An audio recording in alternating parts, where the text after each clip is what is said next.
Is there a problem, people?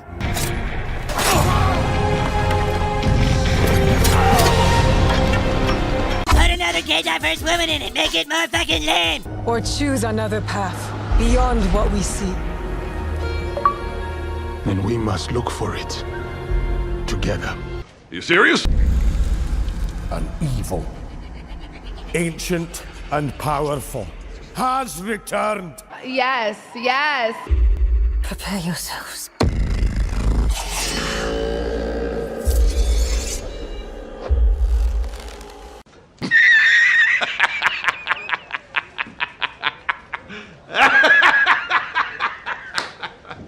It's Hollywood, baby.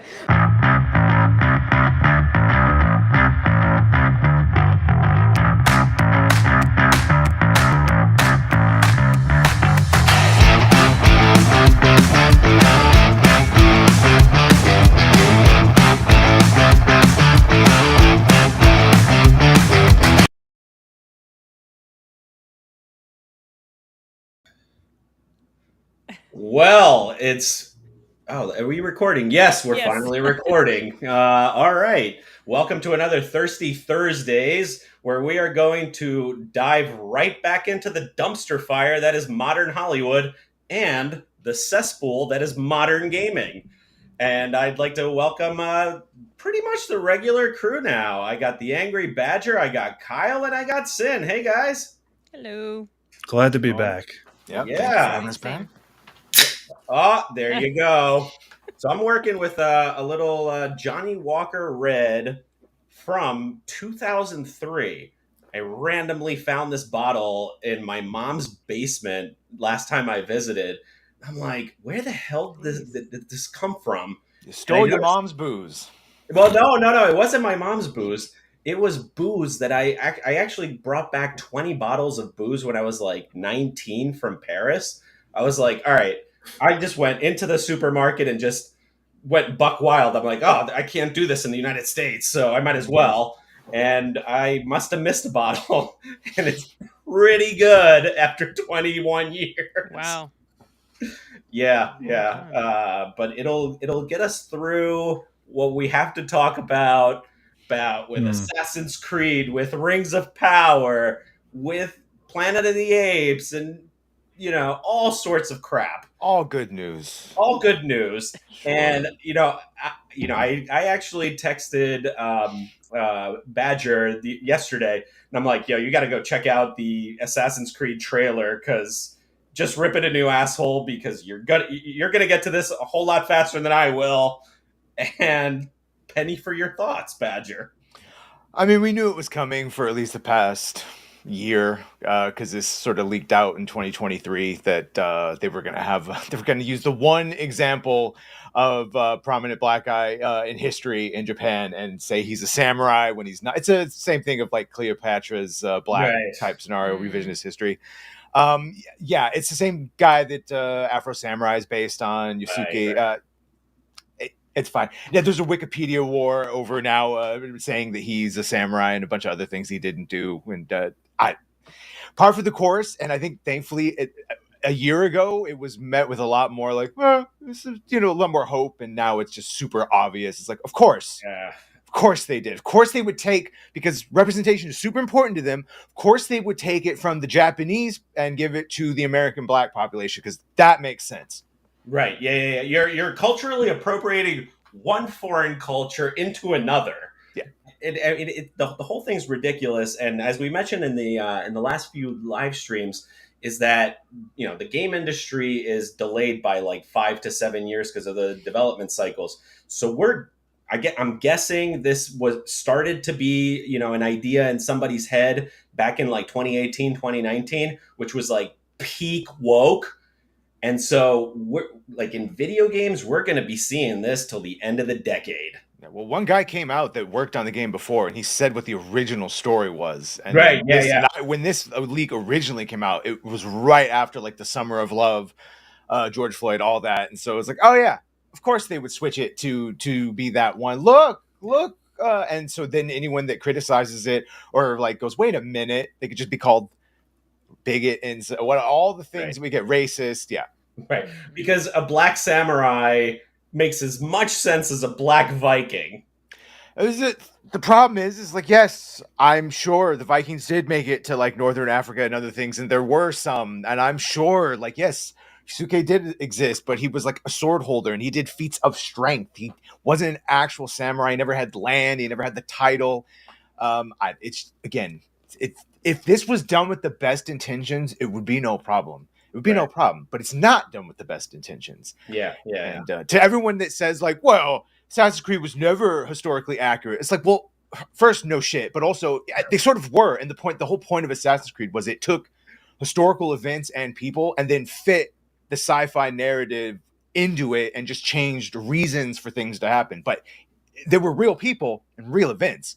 They even tout their games sometimes of their discovery tours of how historically accurate they could teach it in colleges. So when you all of a sudden start throwing things in, it doesn't. Yeah, I mean, the whole thing's absolutely ridiculous, and the fact that they're finally getting to Japan in Assassin's Creed, we already got an Assassin's Creed in Japan. It's called Ghost of Tsushima.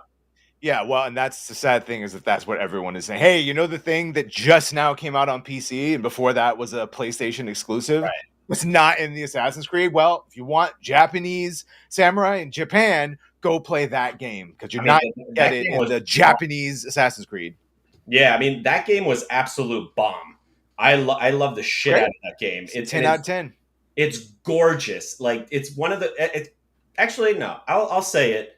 It's the most beautiful game I've ever played, like from an aesthetic perspective. It's the leaf effects. Like there's one area where it's like fall and the leaves are red. They're falling. There's like wind.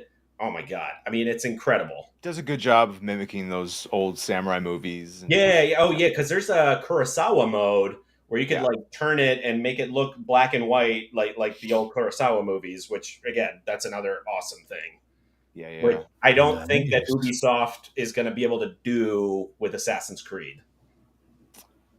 No, not current anything. No. Right. So I mean, and it's like the studios, both gaming and movies, are just not learning their lesson. It boggles the mind. Like Marvel doubled down on the MCU. We're gonna get a female Silver Surfer, which fine, it's kind of comic accurate, whatever. Yeah, but we know the real reason that they're doing that. Right. It's not because they're trying to be comic accurate. Right. Yeah. What was the comic? The one from like the last couple years, maybe that sold not many very copies. Maybe it was just put in. Yeah, I mean, they're just making mistakes left and right. We're all Americans. I never got into Doctor Who. Have you guys? Have any of you? I watched it with my son when it came back in 2005. I stopped before Matt Smith left. Okay. And I'm glad I did.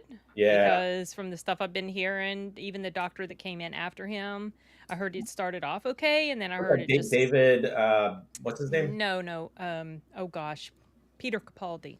Oh, he came after Matt I've been Smith. told to watch up to Capaldi and then stop. Yeah. I heard there were some of his that were okay, but then they started just blatantly inserting messaging, like really heavy-handed wise. And then when they announced the female doctor, I was like, Jodie Whittaker. Jodie Whittaker. We lovingly call Dr. Karen. Yeah. Definitely not. I'm not. It's it's great because it's like, oh, be careful. Hold our sonic screwdriver. It's what I'm actually warning everyone about Star Wars. You keep fucking saying you don't care about Star Wars. Well, I had a whole bunch of Doctor Who fans that just showed how much they actually do care. Because for the love, like, oh, we don't care. Jodie Whittaker ruined it, and Chris Chibnall ruined it, and then they came back with the specials that had David Tennant be transplained to by the trans up bros. Heard about that. Right? And so that pissed everyone off, and they're like, oh no, we don't care, we're done. And then Russell T Davies was like, oh, you are? And then put out Maestro, played by Jinx Monsoon, talking about the tyranny of heteronormativity. And boy, do they care. So we're seeing the results. Like, man, every video almost you put out about that gets people just filled in the comments, pissed. Then it's like, yeah, another franchise ruined, another group called bigots. Jinx Monsoon said for everyone lost, they'll replace him with 5. Yeah, and I mean, you got to feel bad for the black actors that are put into this position to fail, because fans are expecting one thing. They get a lazy race or gender swap, and then the studios start calling everybody racist and bigots and whatever. Well, the actors get in on that as well. Well, yeah. A lot of times. But probably at the command of the studio, maybe. Yeah, but some of them really, like that Disa actress. Yeah. Oh, the Disa actress for Rings of Power, who every other fucking word is like, oh, the first black dwarf, and it's like, yeah, you can see her co-stars like glaze over as she's probably said like every press junket she has to mention it's a black dwarf. We get it, we know. Yeah, I mean, if you want to write something original and I guess Rings of Power is somewhat original. It's a very loose interpretation of the Silmarillion, but at least do a better job of it, and maybe people won't hate you, because as we've mentioned in many other live streams, there has been awesomely written female characters, awesomely written black characters. I mean, basically Samuel L. Jackson in anything he's ever been in is awesome. So you can do it correctly. You're just choosing not to at this point. Yeah, Sam Jackson, who's a black Jedi that everyone fucking ignores, and then makes. when we talk shit on Reva, they go, "Ah, you're all racist. You don't like a black person in Star Wars." I'm like, but Lando, but Mace, Lando, yeah, exactly. Right? Yeah. I mean, revisionist history, like Black Samurai, who was a disservice to the Yasuke, because that was a character that'd be no problem. And there's a great little cope explanation that well, just because it's a black character, he does exist, and this is a character that probably would be used as an outsider to Japan. That is all true, and if it were 2010, that's probably what I would be saying. But it's not 2010; it's 2024, and they didn't do it because he's that is a cope reason. Yeah, and I mean, it all goes back to something you and I talked about, Sin, on Monday night, is bad writing. Yeah. So just to fill everybody in, me, Sin, and Deleted Scenes all went to go see Mystery Movie Night at AMC and Regal. And we had the very bad misfortune of having a really bad movie called Babes out this Friday. Have you seen the RT score on that? The critics is 100%. Is this the female version of Bros? Percent. So I don't. It's a sequel to Babe, Pig in the City. I never saw. I know that's what was I never brought saw up in the. It's transphobe. No, homophobic. So it's a very lazy and poorly written and not funny, poorly written version of the movie 9 Months. From way back in the day with Hugh Grant and Julianne Moore.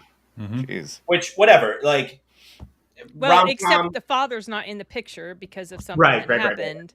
It's basically about these two besties, and one of them has a family and 2 kids, and the other one has a one-night stand with some dude she meets on the train in New York. And then he ghosts her.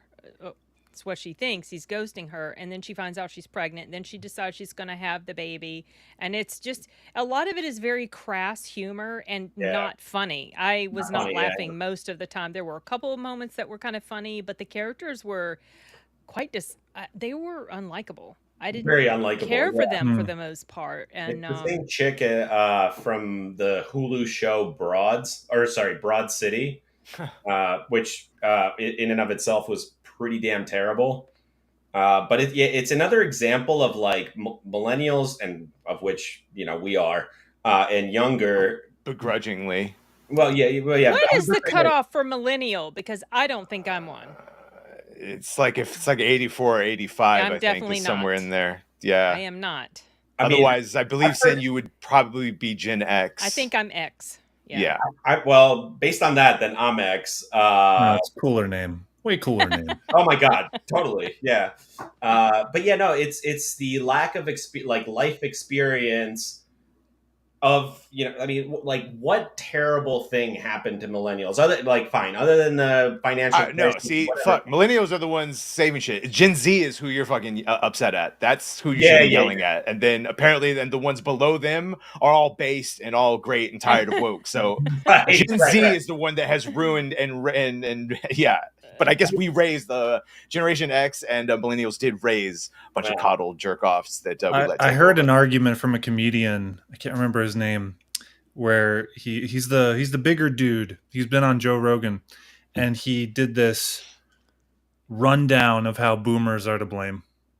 I'm gonna assume it's Tim Dillon probably, but I think yeah, that sounds right. Yeah. Boomers is definitely one of the big ones. Yes, George Carlin's been talking about the baby boomers since 30 years ago. The baby boomers, the generation that got everything and gave nothing, and then Generation X sort of fucked it over too. Shout out Deadpool.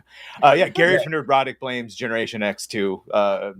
Whatever, we're all to blame at the end of the day. So for letting it get out of control. Definitely got a shout out to Great Deadpoolio. Thanks for the $2. He's all right. Badgers Latinx is here. Latinx. Go back to Latine. Oh.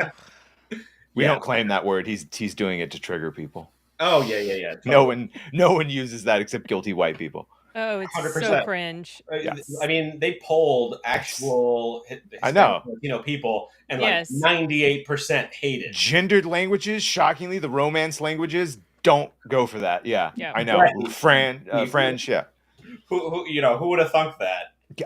Shocking. I know. It's almost like these ideas are only popular in a vacuum, and there's an extreme cognitive dissonance by the people that actually believe it and the rest of the world. And it feels like it's only here. Like, they're not doing that in Mexico, are they? In fact, actually, some of them, but not the majority. No. That's what the whole. I mean, I asked X my was. husband's Mexican. He'd never heard of this nonsense before I started asking him about it. He thought it was the most retarded thing ever. Yeah. And it is. I mean, it is. Yeah. It is. Depends on if they're on social media, if they're on TikTok and or Twitter before Elon bought it, and sort of at least even the playing field on what was engaged and highlighted or shadow banned or there's a reason they were doing Black Lives Matter protests in Dubai, and there's a reason that they're screaming Free Palestine in places that you would think have more important, and it's not because of any sort of social awareness, because that's what's pumped to them through these social media, TikTok especially right now.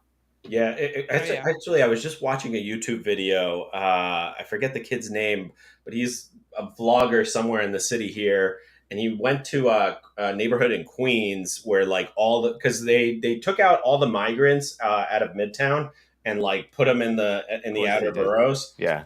And he was interviewing this one lady that came over from Ecuador, and she's like, I got I'm waiting for some paperwork. She's got a work permit. She's just selling candy on the street. And I mean, that's a big thing. They essentially go to Target or Walmart, pick up a big bag of candy and then sell it on the subway. But she's like, I thought it was going to be a lot better because of what TikTok showed me. Oh, this has been exposed. It shows you exactly how. There's a reason full-grown military-age adults, many of them, are showing up from China and other countries, India. Stuff. Mexicans are hardly the people coming across. No, they're not. Oh, yeah, they're not. Right, so that's not even an issue anymore. I see them. There are no Spanish-speaking migrants right now. Yeah, no, just straight up. This is all because that remain in Mexico policy was reversed, where you would show up to the border before and they would go, okay, you want to plead your asylum? Here's your court date. Yeah. Go back to Mexico, come back to your court date. Now they go, where do you want to go? New York? Right. Here's your bus ticket. Here's a $5,000 credit card. See you in New York. Come back maybe in 2 years. And a cell phone. There you go. Yeah, and then they house them in hotels that should be housing the homeless. They close schools. Yeah. Crazy. And most of the time you get West Africans, like Nigerians, Ghanaians, whatever. But now we're getting Eastern Africans. So riddle me this, Batman. How is a poor person from Eastern Africa traversing an entire really fucking huge continent and an ocean and somehow winding up, on our southern border? It's pretty much the Chinese are shipping them over just to cause dissent. That's my conspiracy theory. I've Can you been hold told fentanyl no, in but your bag when you go over there? Can you just take a couple gallons of fentanyl to help? Thanks, because we're shipping that over there too. right. And it's Yeah. totally not also happening to almost every other country across the pond over there, including go look at Ireland and France right Yeah. now. Yeah, I Go mean, look at London. Maybe not England, like yeah. all together, but London, the city. Listen to Yeah. the people and talk about it. Yeah, I mean, I was in London last year. I didn't see much of that. Like London is back in a way that definitely New York isn't post pandemic. Like everybody's like out of bars, no masks, no nothing. Um, but yeah, the situation out in like the Netherlands, and shout out to the farmers in Ireland. Yeah, like the whole, like there's been a complete crisis of leadership for the last 10 to 15 years on the whole planet. And that's what got us the dark age of cinema, essentially. Because, again, I bring this up. What's the last funny movie you've seen? Like, hilarious comedy. Can you We think of talked one? about that Yeah. the other day. Yeah, we always mention it's the golden year. I know. Yeah, exactly. After that, because everybody's afraid of getting offended, and oh, this is a microaggression. I almost said microtransaction. We'll get to that. That too. Yeah. We'll get to that one.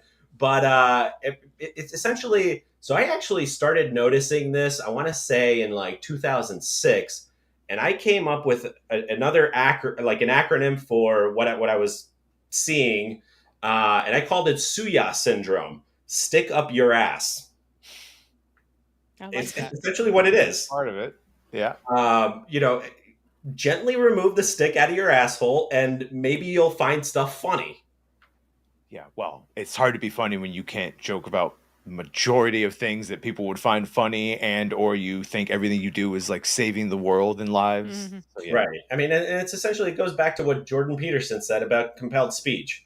It's like I need to not say this word or that word. And I mean, you guys already know, and I'm sure the people out on YouTube already know, I'm the world's most politically incorrect person, like farther more than Bill Maher. I'm not going to pussyfoot around. Omar is not. He's like about as milk toast as you could get these Oh, days. 100%. Yeah. I mean, and I love how Bill Burr like absolutely destroyed him on his podcast. I listened to that too. Yeah, he called Heard him about out that. on his pretentiousness. Yeah. I mean, That was nice. He was Yeah. using sporadically throughout the conversation on Bill Maher's podcast. Bill was using these words sporadically, pretentiously, in a way that they were either foreign words or words that you'd never heard of. And I'm someone that uses loquacious, so he's using a word that I don't know, and Bill Burr is calling him out on it. It's Yeah. hilarious. I mean, Bill Burr he's like the angry badger. He just doesn't give a fuck. Yeah. Essentially. Yeah. Bill tries. At least that was a good moment for him, for sure. Not Bill Maher. I meant Bill Burr. That was a Bill good Burr. moment. Yeah. Of course. Yeah. And I mean, and like when he went on Joe Rogan, it's like they talked about all this, how you can't say any jokes because you're going to offend some marginalized community. At this point, it's what I nicknamed the hyper minority. It's like homosexual, black, Jewish, pansexual, whatever.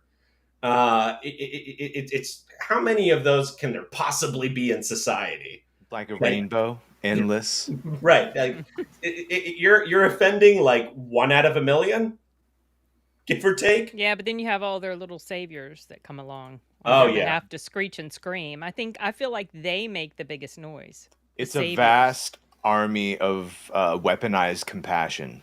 Mhm. Right. A vast army of guilty white people afraid to be on the wrong side of history, that think that trans ideology right now is the same as people that are being like homophobic in the 80s. It's not.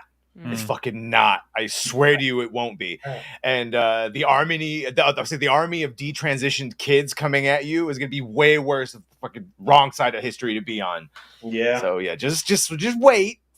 Your compassion and empathy is fine, but just don't let it be weaponized and used against you, and accept everything. Yeah, I have a little story. Yesterday, I was at the gym, and me and my wife were going. They had it was all day free for women. Okay. And I Did went you in and I said, identify as a woman? so first I asked, so when are you going to have guys' night? And this is a girl behind the counter.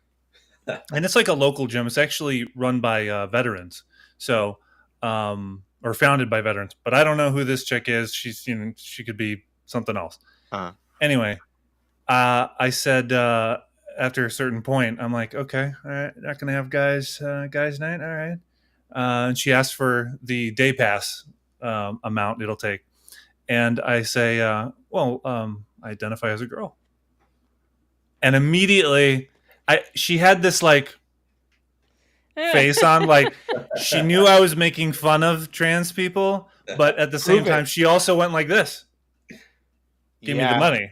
So it was ambiguous. You couldn't tell is she like an ally, or even if she was confirming that she knew it was bullshit me pretending to be a girl. Yeah, but that's the point, right? Is we're all sort of like, we're just saying like, okay, but let's stop doing that. Let's stop doing that, like confirming each other of like, this is fucking make believe, like pure, and it's like having super horrible repercussions now. And the breaking news today is that I want to say, pretty sure it was Peru, that classified non-binary and transgender as mental illnesses. Well, I mean, that's what they used to be. Right. That's what they are, and that's what. And again, I always mean, officially in the books, that is what it's gender dysmorphia. It is that you can say you have an illness without like a negative to you as a person. It is a mental illness. It is a body dysmorphia. Just like if someone felt the need to cut off their arm, or thought anorexia is a type of body. It is all the same. Or thought they were a cat. Like a Blair White who's passing, that also helps, acknowledges that biologically she is a male, and that is a coping mechanism for his dysmorphia. And so as long as you can have that, and you're not trying to do it to kids and turn them into lifelong medical patients, as long as it's a conscious decision, not a fad that's been fed to you. No, instead they just try to gaslight all of society into buying the. So this needs to be called out by the gays and the trans are like, hey, stop, you're ruining it for us. I had a trans person in my chat the other night on our stream. We were talking about, she's like, yeah, I don't want this. It's not for us. I'm just trying to game. I'm not trying to target kids. I'm not trying to do this. I'm not trying to have my shit be put into everything. I'm just trying to live my life and game and all that. They don't speak for me. And it's like, well, you need to start speaking for you then. Yeah. Because same thing with gay people, and that's what the whole Doctor Who thing. You need to get Russell T Davies under control, because he's actively creating the bigots and the homophobes that you think we are, but just not liking it. He didn't used to do that. Like he's been back radicalized. in 2000. Yeah, he has been. Yeah. What else has he written? After Doctor Who, I don't know. I'm not sure. I don't remember, but he worked on the the reboot stuff. Like when they brought it back in 2005, he was the one behind all of that. To him, he's got the when Disney and Bob Iger say, "Oh, we don't put politics in our stuff," is because they don't see it as politics. They see it as just human decency, and so it's just, well, why wouldn't you? The sky is blue. Trans kids exist, even though we don't pay for them to detransition. That type of shit. Same thing with Russell T Davies. He's been quoted like, "If you're not writing this stuff now in 2024, what are you even doing?" Like. Right. That's what he just views as future right now, the only thing to be talking about. So even though like it wasn't enough, and everything that married gay kids could be, it wasn't enough. Now there's a whole nother level now that they're trying to push. Yeah, I mean, and I think it's virtue signaling, coupled with bad writing and lack of experience. It's like a cocktail of shit. But see, the problem is we can't use any of those with Russell T Davies. He's got all the fucking experience. He's literally the George Lucas of Doctor Who. Like, he didn't create it, but like he was the most. This is what they all say time and time again. It was the equivalent of like a George Lucas coming back to Star Wars and then further ruining it worse than even Disney had done. Like, he came back and again, David Tennant being transplained to and being told as a male presenting doctor you could never possibly understand. Right. Bro. So because you can't put yourself in other people's shoes, which was basically the point of 7th to 12th grade English classes. I mean, you had to like put yourself in the shoes of Romeo. What would you have done? Blah blah blah. Like you're interpreting history, or even your history class for that matter. Like you're stepping into what would you have done in this situation if you were Abe Lincoln or whatever. Where did all the critical thinking go? I don't know, but I want to tell Benjamin in the chat that Kyle's not here to be easy on the eyes for you. So you just keep in your pants, mister, unless you start super chatting, and then we will get him to unbutton even more on his shirt. But until then, calm down. Yeah, keep it in your pants, Ben. Taking all the good looks. Let's keep it to movies. Come on, let's keep it to movies. Yeah, the X-rated count, am I right? And so... Speaking of movies, I did a double feature yesterday. It was a shitty rainy day in New York again today, but yeah, it's been shitty weather here too. Other side. Yeah, it's just whatever. I'm a sunny weather person, but whatever. Yeah. So I went. It's been raining all day. I get you, man. For the past week or so or two in Austin, yeah, sucks. Oh man, yeah. So I went to go see what is it? Kingdom of the Planet of the Apes. And Fall Guy. Yeah, let's get into this. Oh, yeah, let's get into this. Yeah.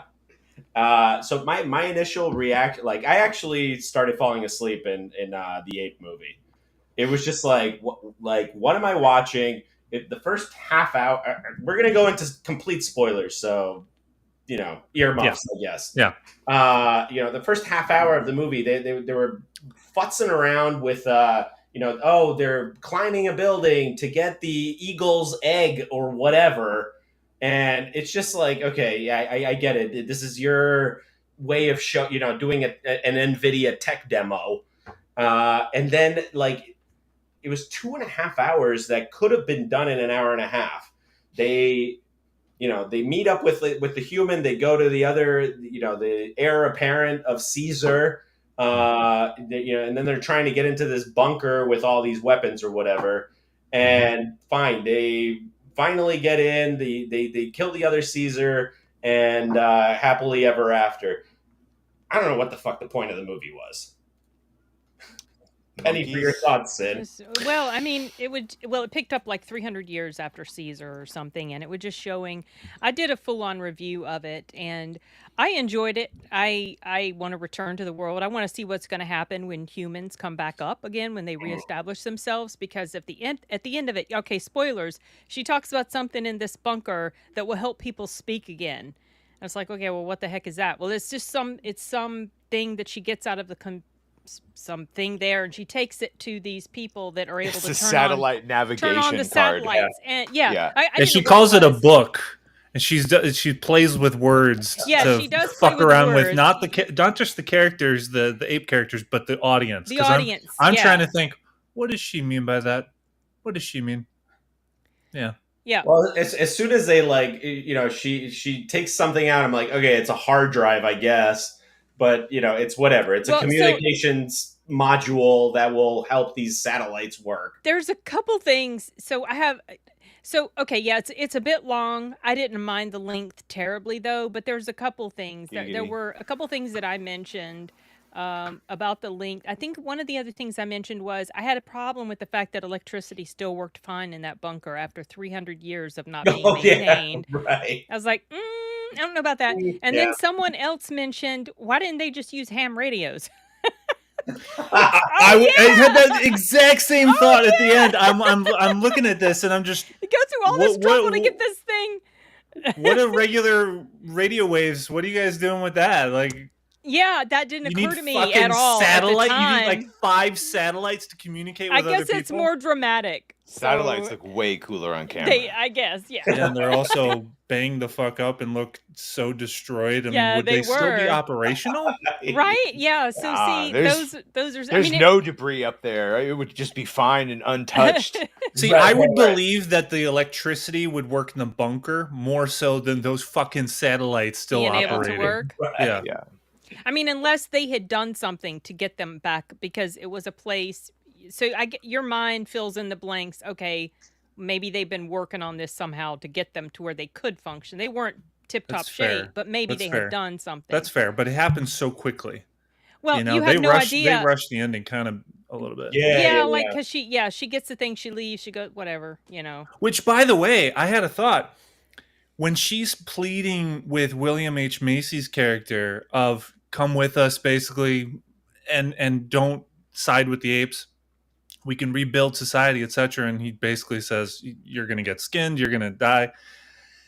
She doesn't give him any hint that she knows that there is a society that is already she just on the acts up. like she's looking for this place. Right. She's heard of this place. Yeah. Right. Yeah. Yeah. I mean, it's just again another example of bad writing. Well, I can devil's advocate. Issues. Maybe she was being careful because she didn't want H. them to... Macy could have said something to and maybe they would have Caesar. gone and attacked the people. Right, but at least hinting at it. She maybe saying maybe there are other people. I've heard stories or something. You could write some dialogue that could play with that idea to try and appeal to him, reach that character. But she just gives this mediocre attempt and then fucking strangles him. I mean, you could have just put him to sleep and taken care of the mission. You didn't have to kill him. She tosses him into the ocean. Well, the whole point of that was to show the apes that, you know, even though apes don't kill apes, people still kill people. Oh, I got that. I got that on on their faces. You know. Yeah, they were like, yeah. What's going on? Yeah. Oh, man, I love the CGI though. What you guys think of the CGI? I loved it. Yeah. I thought it was really good. Okay. So they can do. It's fucking incredible what they can do with photorealism. However, the movement is where I have the issue with the skin. Yeah, you can do the movements of the bodies and all that stuff, but those close-ups with the way the mouth moves, there's something. It's still artificial in the way that it looks like pixels are being pulled still. Mm.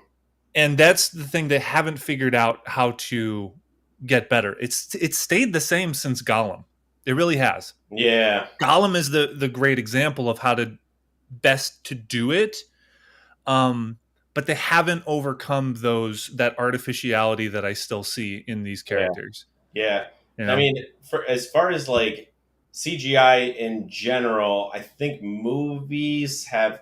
Well, the apes are just apes and whatever. I haven't seen like a photorealistic human because I think they still haven't figured out eyes. For sure, not in video games. In video games, they just all eyes look just weird. But I guess with the apes, it looked fine. But I haven't seen like a human be done in CGI with eyes. Yeah, give it time. Yeah, I mean, Chat GPT that stuff, man. Get on. Does anyone know in the motion capture? I didn't watch the behind the scenes stuff for it, and maybe it varies from film to film. Do they use the actors' eyes? Do they keep them? Oh, I don't know. They have those dots all over their face, but Right. I don't know that they get the eyes. I think with as well. Circus they did, but he's not involved with this. He was the one criticizing them, saying that like it's not enough to pretend to be a monkey. Right. Right. Yeah, Circus. By the way, Andy Serkis. I saw him in an interview, and he's got grayish white hair now. He's starting to look like Gollum. Well, He's starting to look like Smeagol now. A little He's doing the face like. Yeah. he kind of looked like Gollum in the Yeah. Luther movie a little bit. Yeah. Which Yeah, was a terrible movie. Yeah, word. Oh yeah, that one. Holy. The TV show was so good, and that movie was, oh my gosh. I had to. It took me like 10 seconds to realize what you. Yeah, I know what you're talking. I saw that film, and I completely forgot about it. Holy shit! It was so bad. I was so disappointed. Forgettable. I don't know if I would call it ridiculous. bad, but clearly forgettable. Oh, it was. Wow. It was too Hollywoody and ridiculous. You know, Luther was at least based in some sense of realism and felt really gritty and raw and authentic and everything. Yeah. And then this movie just went and Hollywooded it up like crazy. And I was, the character of Andy Serkis was just over the top ridiculous.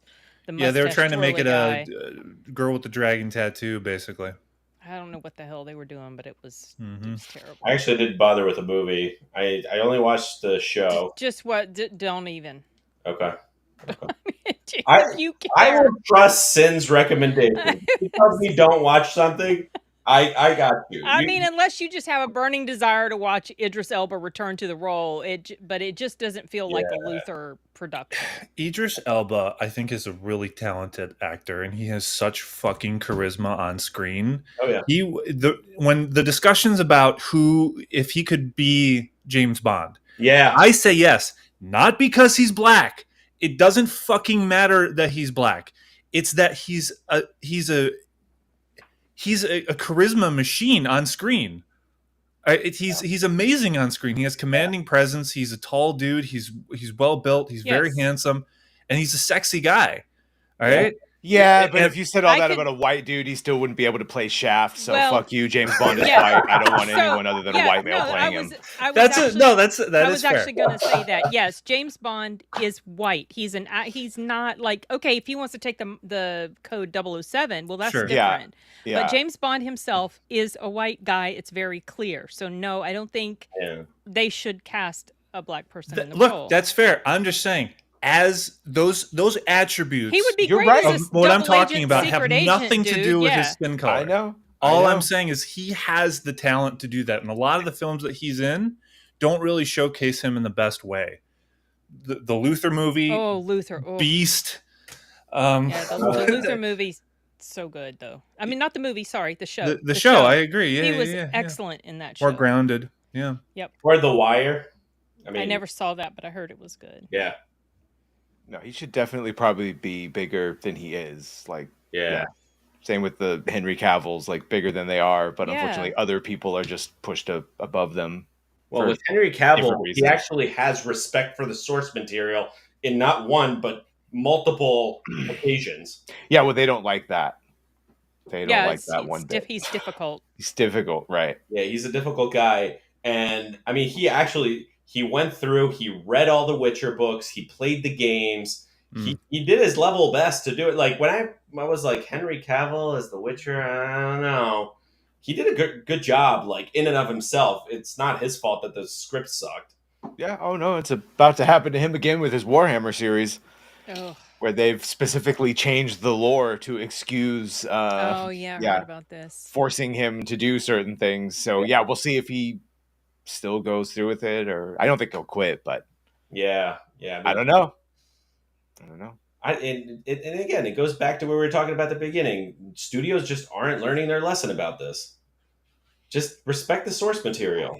I'm not sure if it's not that they're not learning the lesson. It's they think they can power through. Oh yeah. I think they just think they can power through. They just throw more money at it, more people. Man, they're going to convince everybody. Maybe the Amazons. The problem is that maybe some of them can power through, but god damn, that's going to take a lot of tanking. And then what are you going to have left? What are you going to have left of? Yeah.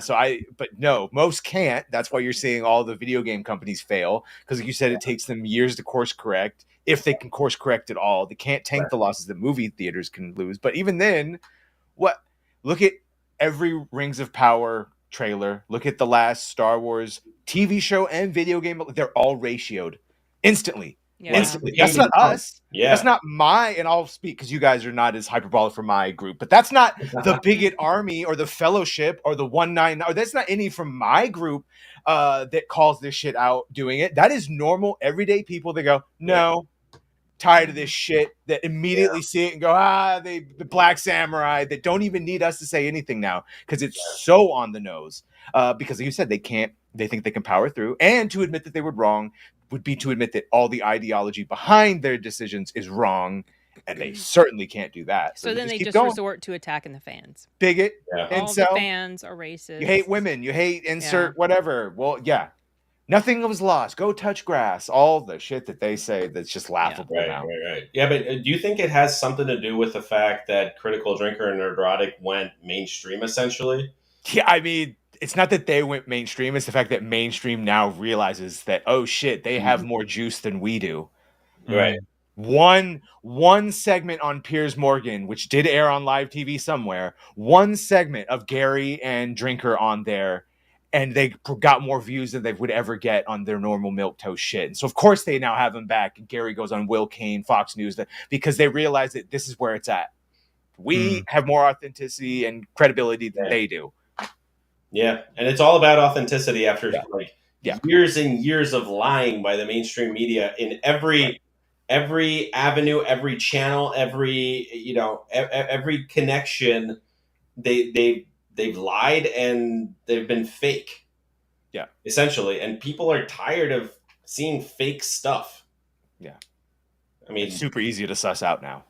Yeah. I mean, especially with like how quickly information travels. Yeah. Like I mean, there was like fake stuff back in the 90s, but it wasn't as spread out as it is now. Well, and you pattern recognitioned everyone. You made everyone super hyper aware of it. So now when we see it instantly, we go, race swap, gender swap, blah, blah, blah. And then like now you have to override. Like anyone else have immediate thoughts when you see someone with a short side of the head shaved, combed over, multiple hair color or purple, girl boss? Like it's an instant pattern recognition of like, oh, I think I know what I'm going to get based on history. That was what Arcane had to overcome. Because it's like you did that by, again, pattern, by continuously doing the same shit over and over again to the point where the everyday person starts to recognize it. And then when they go, I don't know why I don't like this, but I don't like this, it's because you started to recognize it. Yeah. I mean, because it's become so obvious.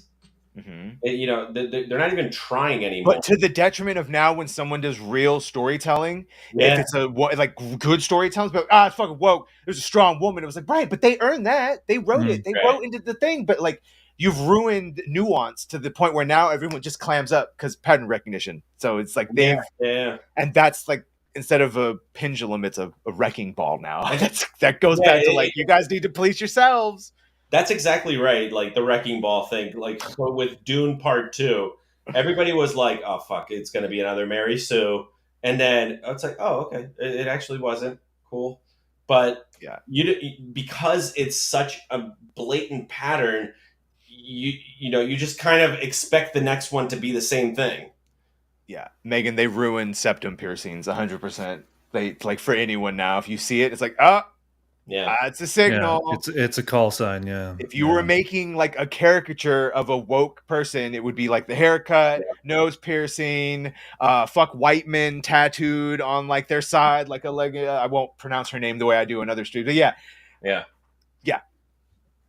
That's how they do it. It has become a stereotype. Yeah, I'm sure we'll sell it at costume shops.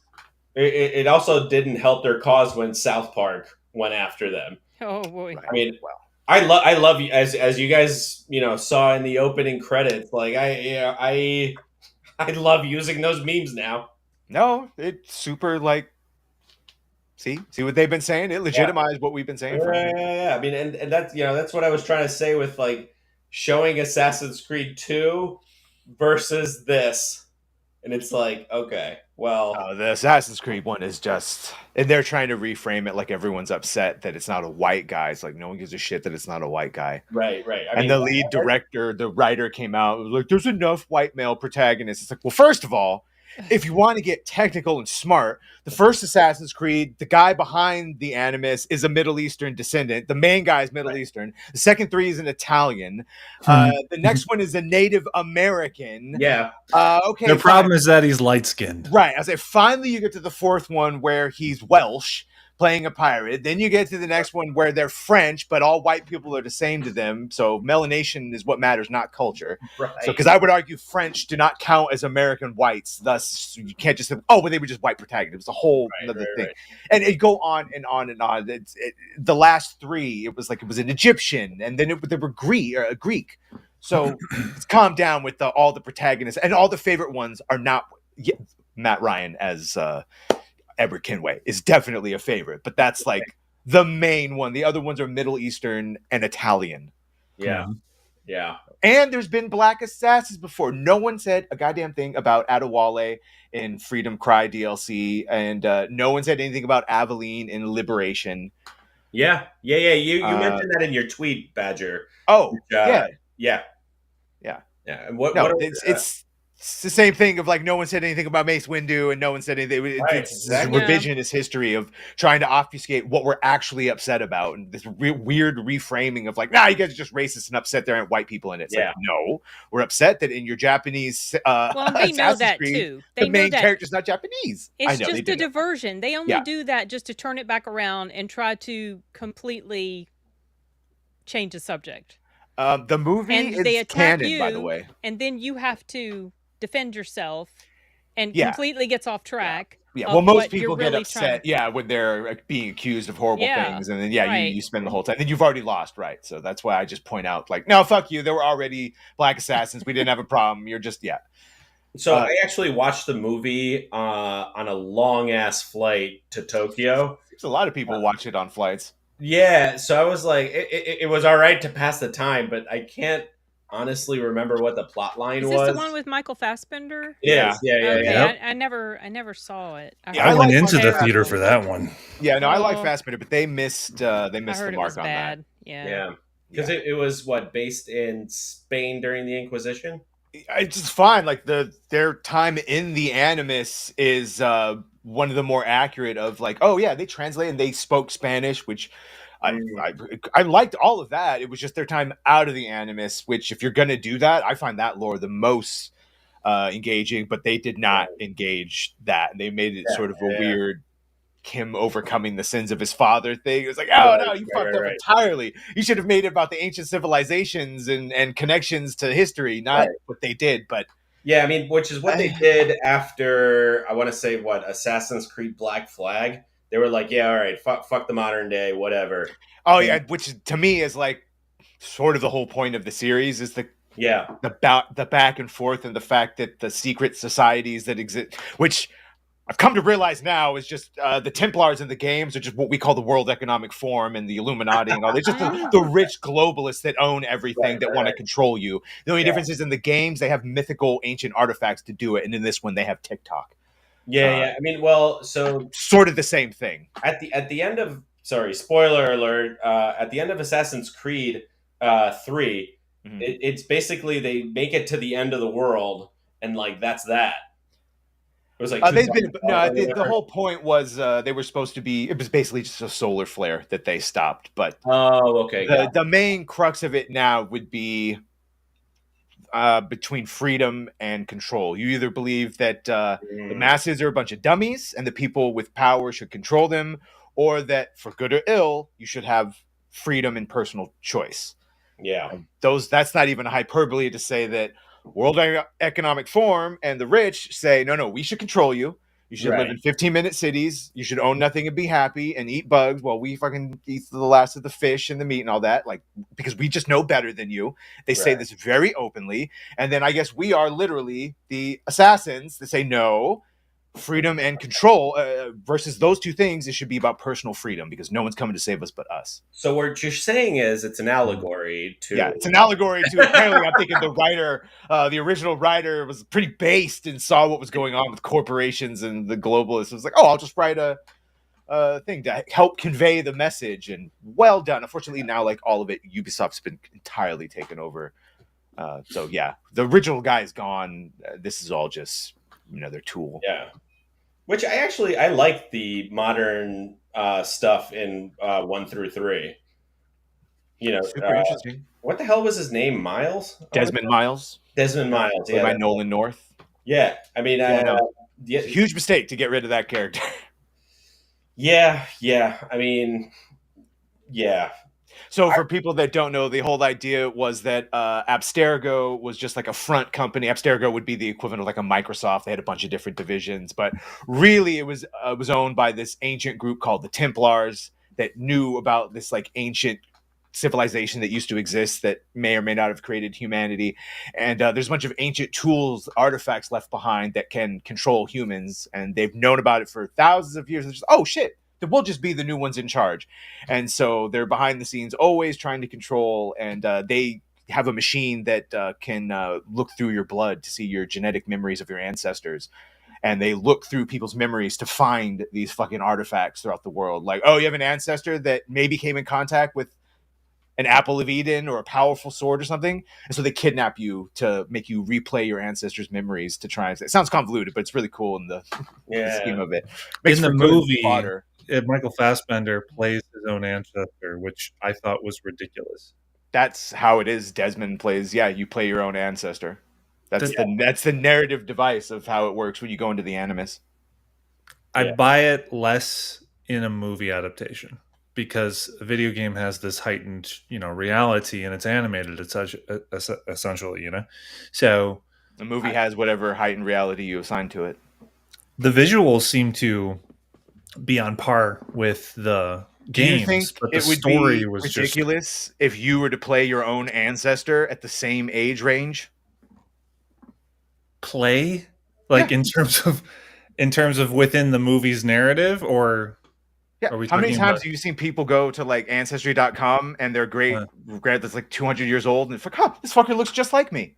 This is not that ridiculous of a. But there are enough variations in the ancestors where there are enough differences, even if there are similarities. Yeah, but I'm saying, what your criticism of the movie overall is that they didn't get some Spanish dude to play it in the flashbacks, as opposed to no, I'm not that strict about it because I didn't really play the games. I've seen clips and I've seen other people play it, so. I'm just saying, based off of the visuals of what I saw. I was going to say what I'm going to say, and then Megan's comment sort of just reinforces what I was going to say. It was like, the sell of that movie, unfortunately, is Michael Fassbender. So when you take him out of playing the past role, it really ruins the appeal of the movie. Okay, well, at least how about this? He had like the exact same hair in the past. Yeah. Like, give him some variation. Maybe a different nose. If you watch back, he actually had long hair when he takes his hood off. So he did have different hair. Yeah. The exact same face. And a face tattoo. You got me with the hair, but and he spoke exact Spanish. same face. Yes, same face. I know. It's supposed to be representing the Animus translating it. So Desmond, the character of Desmond, looks just like Altair, even if the actual Altair in history did not look like Desmond. And that's sort of represented in the fourth, or whatever the hell it is, Assassin's Creed Revelations, where all of a sudden Ezio does not look like the Desmond character, and that's explained by the Animus being improved. Interesting. Yeah, I stopped playing after Black Flag, but it's one of the best games, so it's not a horrible one to stop playing on. You ended on a high note. Yeah, good. So Ben Slag, I'm looking up. Hollywood absolutely needs to start hiring video game writers. Yes. Because imagine a movie written by Hideo Kojima. I'll leave that out there. I don't know who's played here Metal Gear Solid. That's one of the greatest spy action thriller. They're mostly cinematics these days too, so you might as well make. I mean, even the original one on like the PS1, it was like playing a movie back in the day. Like I remember, I had these wonderful memories of taking my bike because I couldn't drive yet. I grew up in New Jersey, so driving age was 17. So I rode my bike to Blockbuster and I rented and played the shit out of Metal Gear Solid 1. Yeah, when they had those consoles that you could play in store. Yeah. But the original Metal Gear Solid game, it's on par with like True Lies. Like that's how good the storytelling was. Yeah, you say that, but then they'll just end up adapting it, not using those writers. Well, yeah, that's why Kojima was like, no, fuck that. Like, I have to be involved. Mm-hmm. Which is essentially what happened with one of the anime live action adaptations on Netflix. Yeah, One Piece. One Piece, yeah. Oh, yeah. Yeah, where Oda was involved. Yeah. I hope at some point we get a Metal Gear Solid movie because they've been talking about it for years. Yeah. I remember back in the day when what's his name, Christian Bale was attached to it. Then it's now it's what's his name? Oh my gosh, dude from Dune. Timothy Chalamet? No. The guy who played his dad. I'm blanking on his name. Oh, Oscar Isaac. Oh, yeah. There you go. But I haven't heard anything. Like, I don't know. I want to see a Metal Gear movie. I'm not into gaming, but the story looks cool. The little that I know about it based on what my son has told me, I think it'd make a great movie. Yeah. It's I don't know the what's lore happening. is strong with that one. I mean, just wait a few years. We're just starting the video game adaptations. We got a great series in Fallout on Amazon. What's the next video game adaptation? Badger, help me out. Borderlands is a movie. Oh, right. It's a movie, yeah. Which good luck. Yeah, exactly. Yeah. And I mean, they also have adapted stuff that shouldn't have been adapted, but whatever. Yeah, no, it's going to be the next graveyard of great video games that are translated by people that probably never played them. Yeah. Speaking Although I of am which, excited for Mortal Kombat 2. The release date just got announced. Let me see. What was it? Mortal Kombat 2 release date. Okay. October 24th, 2025. I like the latest movie. What were you saying, Carl? Speaking of good? Mortal Kombat. The 20. No, I mean, Kyle was getting ready to say something. Oh. I don't know. well, you talked about the quality of video game adaptations, and to hear the news of Lara Croft Tomb Raider was exactly know. that. Exactly that. Head in the palm. You're not excited for Phoebe Waller-Bridge's series? You didn't like her excellent contribution to Indiana Jones? I just liked her character. Well, that's what I'm basing a lot of this perception on. Is I haven't seen Fleabag. I haven't either. I thought about watching just the pilot to get a sense of what her writing is like. I've seen an analysis on the show. Yeah. But not enough to make a determination. Is this good writing? Yada yada.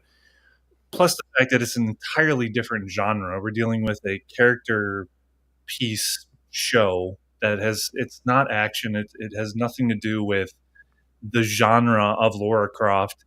She has no experience in that other than I don't understand ruining Indiana Jones 5.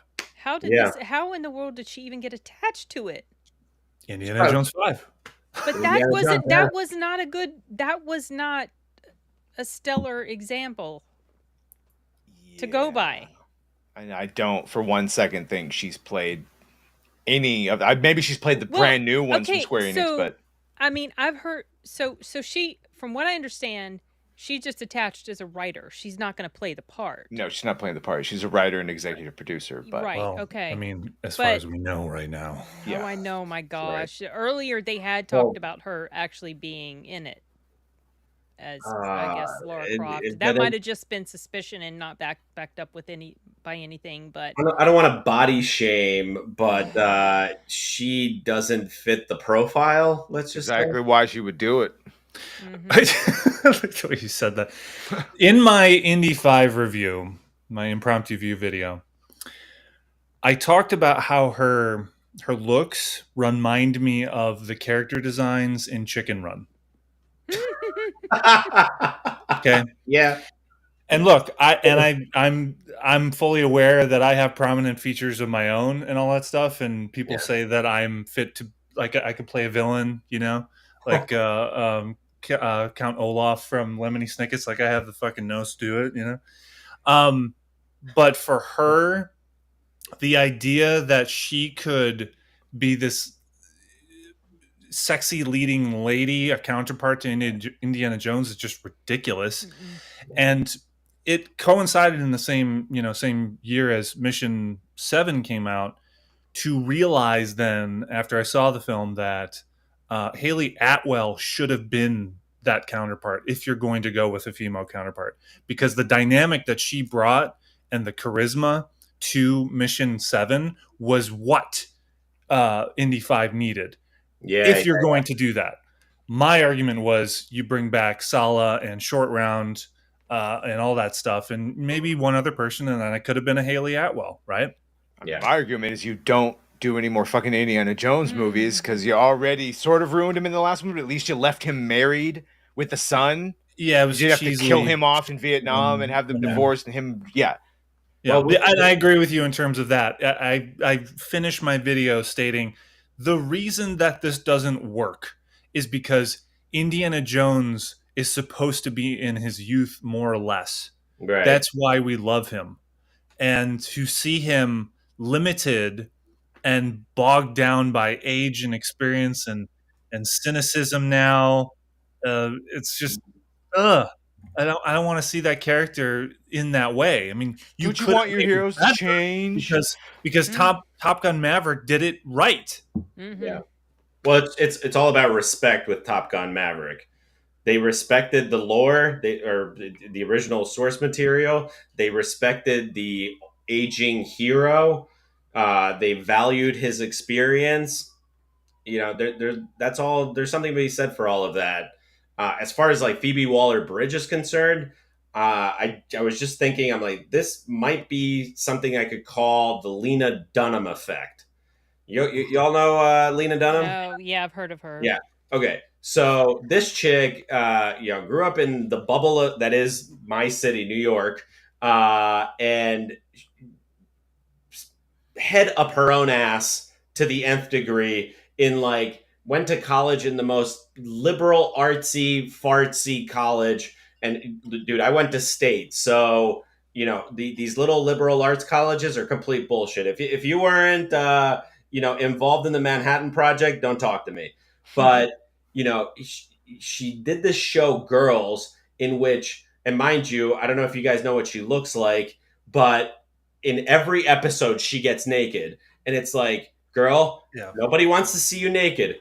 Allison Williams, on the other hand, I'd love to see her naked. Can we do that? Can we make that happen? And it's basically like, essentially, and I hate to be doing this, because you're born the way you are or whatever, but there's a reason why back in the day, it was Hollywood was beautiful people. And now they've like just let in mediocre people like Phoebe Waller-Bridge. Don't get me wrong, she's a good actress, but can she play opposite Indy? Obviously not. Mm-hmm. I don't know. That's my rant. No, you're missing. Yeah, you say that what's her face? Lena Dunham is this kind of mediocre of a standard. Like, to like who is booming right now, Sydney Sweeney, right? Right. Lena Dunham has this, at least back in the day when Girls was on, had this delusion that she could be eyed in a similar way that Charlize Theron or Angelina Jolie, those kinds of top, a 10 actress essentially, and showing her goods on screen as if it were something to delight in. And it's just, or I'm just being more myself and it's more raw and this is real beauty. And it's just like, yeah, Lena, you could go to the gym and get in shape to make yourself better. I mean, this is part of the human experience, is to make ourselves better. We're not going to reach perfection, but it's the journey to get there. Yeah. This is someone who just fucking eats whatever she wants and expects us to ogle at her. Right. I mean, look what they're doing with the cover of Sports Illustrated. Well, Sports Illustrated is like pretty much dead after their latest few snafus. Yeah. It's the meme of the girls' faces when they say Lizzo is beautiful, and then their faces when you say they look like Lizzo. Right. So it's a lie. It's just, of course, everyone is going to like Sydney. People are not going to look at Zendaya the way they look at Sydney Sweeney. Right. Exactly. Zendaya looks like a little boy.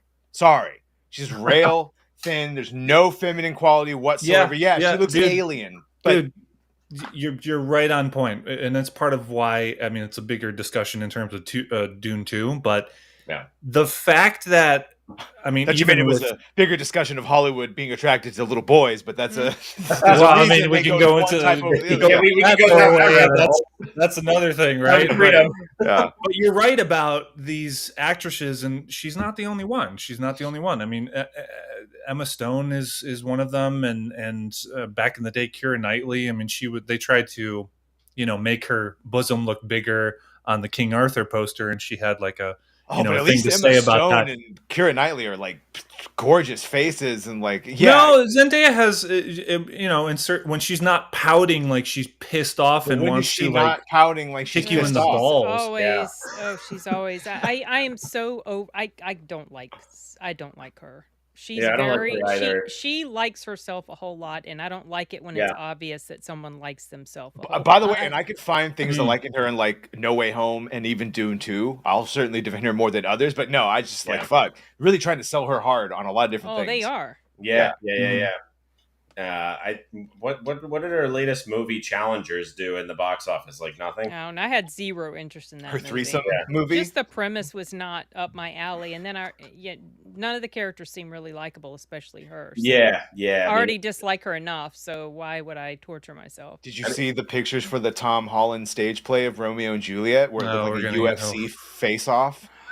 I saw Juliet is bigger than him. Like I didn't see them beside each other, but I saw pictures of who'd been cast. Oh, geez, yeah. I mean, the dude is like what, 5'7", 5'8"? Side by side is rough. Yeah, they probably had to put him on an Apple box when they shot that. I tell you what, this is going to be a fucking You mean when acting. they took the picture? It's a stage When they took, play. the profile pictures of them looking at each other. You are going to have to sell me that you love her and are willing to unalive yourself. This really is going to have to. This could be a thing. I mean, this is like it's as if it's not about race. Again, it's not about race. It has to do with the person's appearance, and it's superficial. But this is what fucking pictures. This is what movies are. It's a visual medium. And if this is a stage play, but still, I know, I agree. And so people are saying I'm not going to see it. And I put a comment like on one of the threads, and I said you're not going to see it because it's a stage play. But it's similar to if Lena Dunham was cast as Juliet, right? Now, I'm not saying, the actress, I don't know her name, but she's not. Yeah, she's not overweight, right? But, it's a different matter altogether. I mean, it's just, plus the fact that people, apparently, you look at some of the comments on Facebook on some of these posts that have just been appearing on my wall. Mm. There have been numerous black men and women that have said, I find this offensive because this is of Europe. This is a European story. This is of Italian descent, etc. Yeah. I mean, certainly, like, people did go from Northern Africa to Europe, but dude, without planes, trains, and automobiles, it's really fucking hard to get places. Yeah, I highly believe anyone gives a shit about an adaptation of Shakespeare that's been done 1 billion times before. It's because Tom Holland is with a bigger, uglier black chick that I don't, and no one believes he would be attracted to. That's why. If you look at the two, it looks like they're about to fight. I don't see. Now, maybe the acting chemistry is so fucking amazing. I don't know, but it's just. It's sold out, y'all. It's sold out. And maybe that's exactly why they did that, because they knew exactly what the conversation would be. People were just curious. And also, she looks like a dude. Like, I'll just say she's not very physically attractive. And I think they did that on purpose for exactly the comments. So then when you say it, you can say all the things. Yeah. Clearly, I'm so apathetic. I don't care. I'll just go ahead and say what everyone's like. That's what's putting everyone off.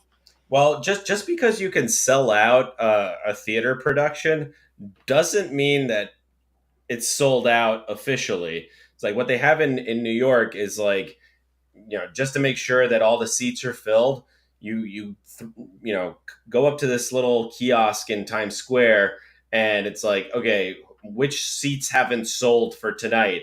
And you can pick up seats for like $5-10. So just because you sold out doesn't mean it sold out. It legit sold out. Now, we're going to get articles about how wonderful this production is and how great. I'm sure. Yeah. Stunning and brave. Yeah. Yeah, it's the mainstream media at its finest, right? Yeah. People just wanted him to announce that he was playing Spider-Man again.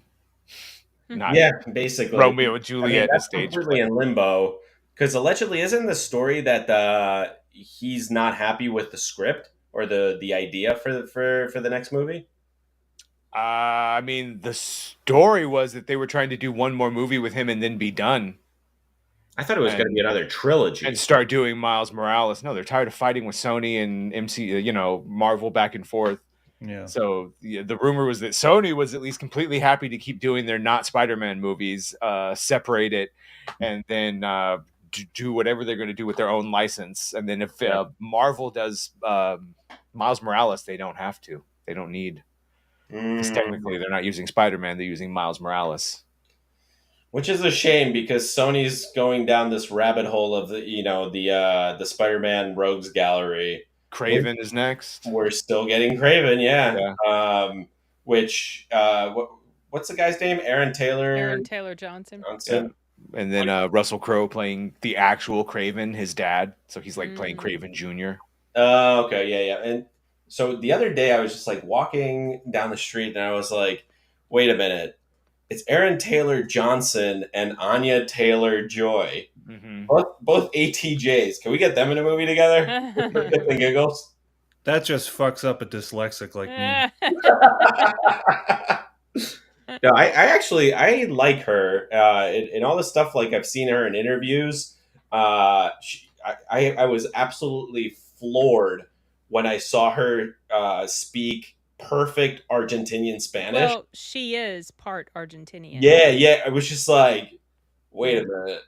You're just some blonde girl from wherever. Well, there's a lot like you would Spanish be surprised. Spanish, Latina, Spanish speakers. There's not a race. There are no, spectrum of color. No, of course. No. But like, It's just you wouldn't expect. Like the chick from Gilmore Girls. She's a native Spanish speaker as well. Oh, is that right? The one who played the daughter. Oh, yeah. I mean, Alexis Bledel. Yeah, that girl, the daughter. Yeah, you would be surprised at the amount of Germans and others that went over to South America and Mexico and integrated, and you will see a lot of blonde-haired, blue-eyed white girls that speak full Spanish in Mexico because they are. Yeah. But yeah, I mean, Canelo, the number one, boxer from Mexico's white as white can be, redheaded. Yeah, 100% it's funny. Mexican. One of the players on the Argentina team, his name is Alexis McAllister. Yeah. But his great grandfather came over to Argentina from Scotland, so shit happens. It's interesting. Yeah. Anya Taylor-Joy. What did Ben say? Anya Taylor-Joy is absolutely mesmerizing actress. I agree. She's very unusual. The first time I ever saw her, I was really off-put by her looks because she's so different looking. Her face doesn't look right. It's not just her face; it's her neck mouth. Is quite long, and the proportions of her body. Yeah, and her face is very skeletal almost. I first saw her in Split, and I was like, oh, I'm bothered by the way she looks, but yet at the same time, I keep wanting to look at her. It's weird. Yeah, it's the weirdest thing, and I really liked her in Last Night in Soho. I love that. Oh shit! I need to watch that. I haven't. Oh, you need to watch that. I'll take any recommendation you throw out. One of these days, I'm gonna fail at that. One of these days, but so far, you're what, like 4-0.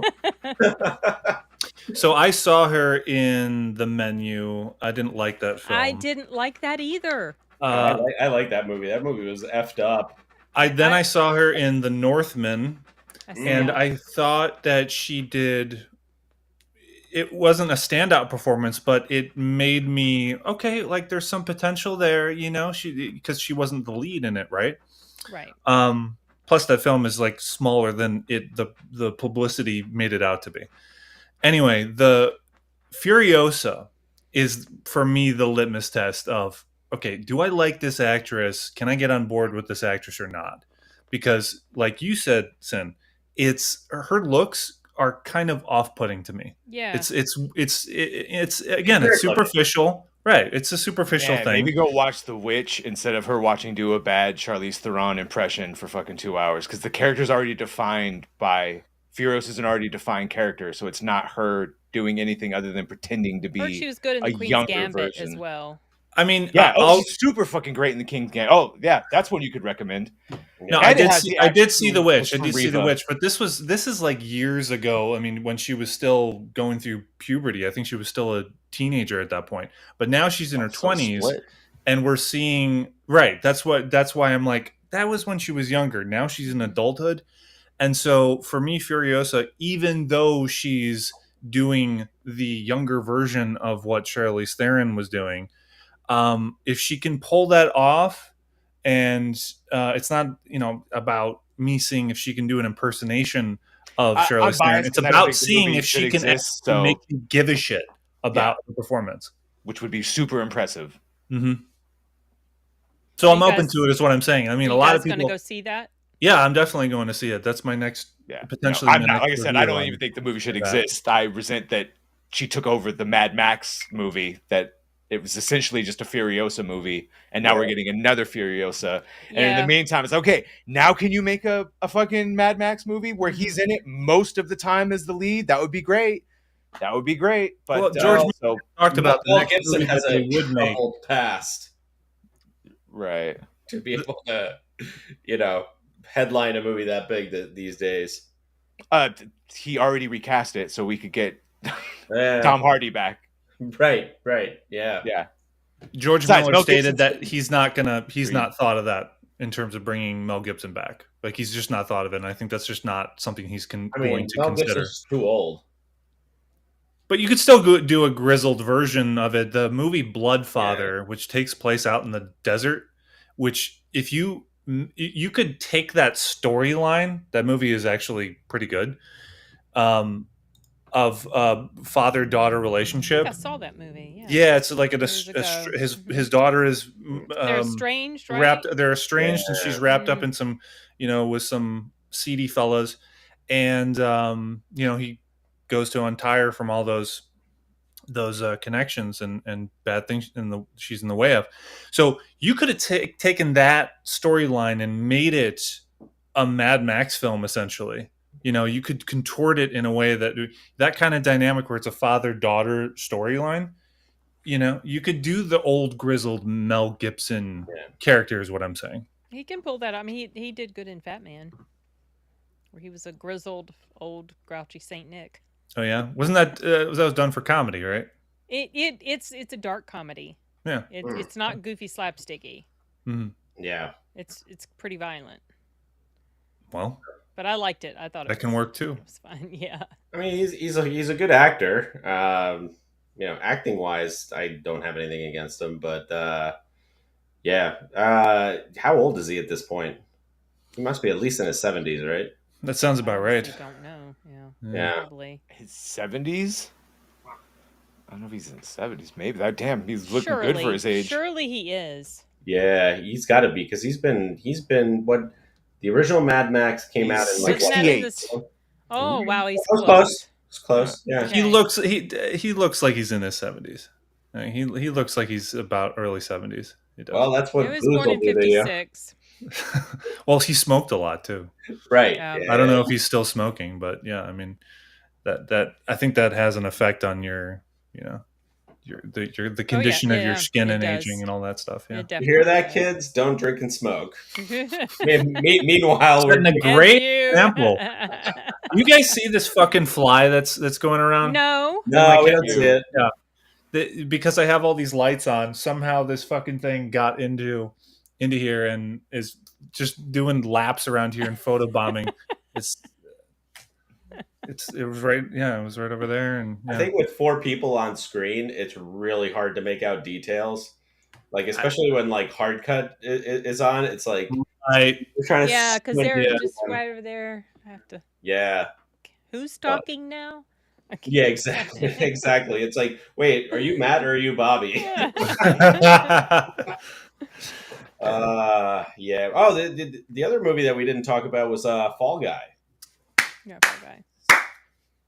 I liked it. Good movie. Good solid Saturday. movie. Not a great film. It's a shame. Describes it's going to lose money. Good solid film. I know. Yeah. No, I guess that's just advertising or something. I don't know, but yeah. I thought the advertising was doing a great job. Yeah, I don't. For what it was. And I saw some articles that said, oh, it didn't, reach as many people, or they didn't sell it the right way.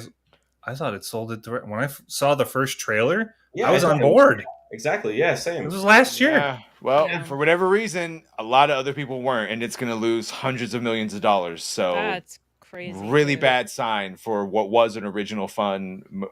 Yeah. Sort of what everyone was asking for. So maybe it'll get a second life on streaming. Yeah, maybe. But I mean, I enjoyed it. The plot line was good. What was it's a love letter to the stunt. Yeah, Oh, Yeah, yeah. stunt community, It's absolutely. an unofficial campaign to Very get meta. categories of stunt designer and best stunt. You could see this happening in Golden Globes, Academy Awards, etc., etc. Ironically, a lot of anti-Hollywood shit in it. Yeah, kind of. Subtext about It all does these poke fun motherfuckers.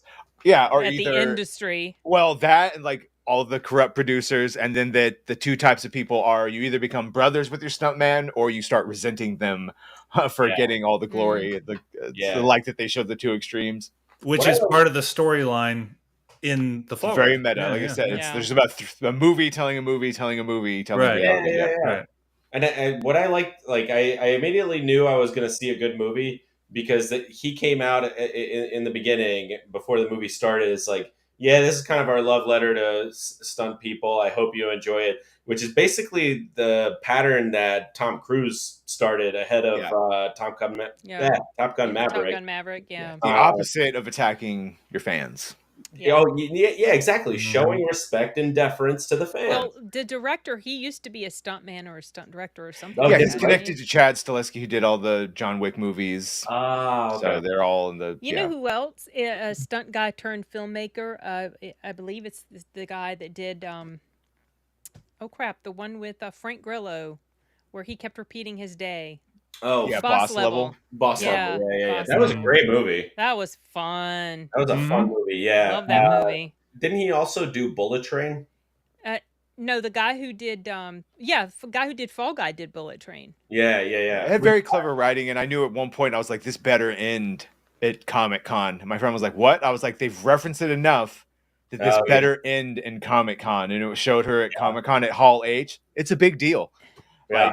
Because I was like, "Good, that's great." That's why it's such a shame. I was like, "Damn, they did everything right." Yeah, I was surprised as heck to see how bad it did. I'm going to go see it again with my son. He's never seen it, so we're going to go on Saturday. I'm looking forward to watching it again. Well, listen, the movie is only in release for the first 2 weeks. It's not dead, and there's a possibility that it could still have a little bit of life that happens over the next few weeks. Yeah. I mean, we're talking about it right now, so I get a sense that more than just us, more other people are going to be talking to each other. Yeah. I mean, the acting was good. I really liked the relationship between Emily Blunt and Ryan Gosling. When I first encountered Emily Blunt in what was that movie back in like 06, 07, Devil Wears Prada. Devil Wears Prada. I was like, I don't really like this chick. Like, and yeah, she played like a bitchy character, but it was just like, But over time, she's really grown on me. Oh, she's grown on me. I really like her. Like, a lot. she really should have been the Invisible Woman in Fantastic Four, along with her husband. Well, yeah. That's what the fans wanted. Yeah, but F the fans, right? I know. Sorry, best we could do is Pedro Pascal. I'm not even interested. Yeah, I'm not interested in it at all. I mean, the only Marvel movie I'm interested in is Deadpool and Wolverine. Right. Yeah, it's going to be soon. Yeah, which will provide a lot of cannon fodder for all of our channels. That's a Ryan Reynolds, Hugh Jackman movie, not a Marvel movie. Yeah, that's true. Yeah, I guess it is something about, like, do you think that Ryan Reynolds and Ryan Gosling have the same level of star power as, like, Tom Cruise? No, I don't even think Tom Cruise has the same star power as Tom Cruise. Even his is no. There's no movie stars anymore. That's done. We're done with that. They open their mouths on social media. They ruin that. Yeah. So no one goes to see a insert movie person name anymore. There's no Schwarzenegger movies. No, I think they do. It's just mitigated because of the Who? influx of the younger generation. Name one person who on their When name I went alone to could Top make Gun $1 billion. Maverick, when I went to Top Gun Maverick in IMAX, We're in there was an 2024, older homie. generation. Do you think he No. could do 3? We did that because people weren't going to the movies, and people came back for a patriotic hoorah thing out of nowhere. It Do you didn't think feel like a the third one- patriotically message toward a No, not at all. It was It's like- just it was a kick-ass film. In and comparison, I think, it was. I think that's what brought people Considering back. everything else was America's a racist piece of shit at the time, and you're all horrible, and it was the one thing that came out like, "Hi, pro, look," and he's not horrible and pathetic, and like, but it wasn't because it was Tom Cruise. Otherwise, why didn't Mission Impossible 7 make any money? Yeah, that one. Yeah, that was to its He ain't budget. got a name. That movie No, had stop issues it. for me. The Either he's budget a movie star ballooned that when you people look go at for the him, or he's not. when you look at the behind the scenes stuff of what happened. That fucking budget ballooned because of the fucking shutdowns and all the COVID restrictions and mandates that happened. yeah. But It even if delayed it that cost film. 15 They million, shut it down would've lost money. numerous People didn't see times. it. People didn't go They- to see that movie. They did. When you look at the box office, it grossed like 200 million domestically, and overseas it accumulated 500, $500 million. Go look again. Mission Impossible 7, Dead Reckoning, of which they changed Right. the name, lost money. People didn't go to see it at all compared to the Well, other movies in the I theater. Can someone confirm that? Yeah. Hawk I can look think it up. I think it was deemed as There's a a reason they're not disappointment doing the sequel. financially. I thought They they are were doing doing a a sequel. sequel. I say there's a reason they changed it from Dead Reckoning Part 1 to Part 2 to now entirely changing it. Oh, I hadn't heard about this. Maybe, but I even stated in my own video, I said how fucking long that title was, and I said Yeah, it's a mouthful. Just don't call it Part 1. Just call it Dead Reckoning, then call the next thing another Something subtitle. else. Yeah. The Which then ultimate point they was put out a statement and saying that's why we're doing it, and maybe the there's same amount of people that went to see Maverick didn't go see Mission Impossible, even compared to the previous Mission Impossibles with Henry Cavill. Yeah, it was a disappointment. I knew that much, Right. that it didn't perform as they were hoping. I agree with But that. I think understand part that. of it is I don't think it was as good as the previous movies. I had issues with some stuff in there. And So did I. The argument hated was if he was a Ailey movie Atwell- star, Ailey they would have Atwell's gone to see it character. just on the name alone, but because of that, they didn't, and word of mouth, they didn't. So Yeah. that was the argument. There are no movie stars anymore, and I've still yet to see the movie star that still exists in current 2024. Like they the can one fucking that sell a everybody movie rushes on their to name see alone. just because. Yes. Yes. If the movie budget wasn't as big as it ballooned to, we probably wouldn't be having this Yeah. conversation. What was the same way. budget? So according to Wikipedia, the budget was 291 million gross. Okay. Gross. So now versus- take that and times it by 2 for advertising, Right. because that's the rule. Well, And the then box the- office worldwide, according again to Wikipedia, 567.5 million worldwide. Oh, that's a loss.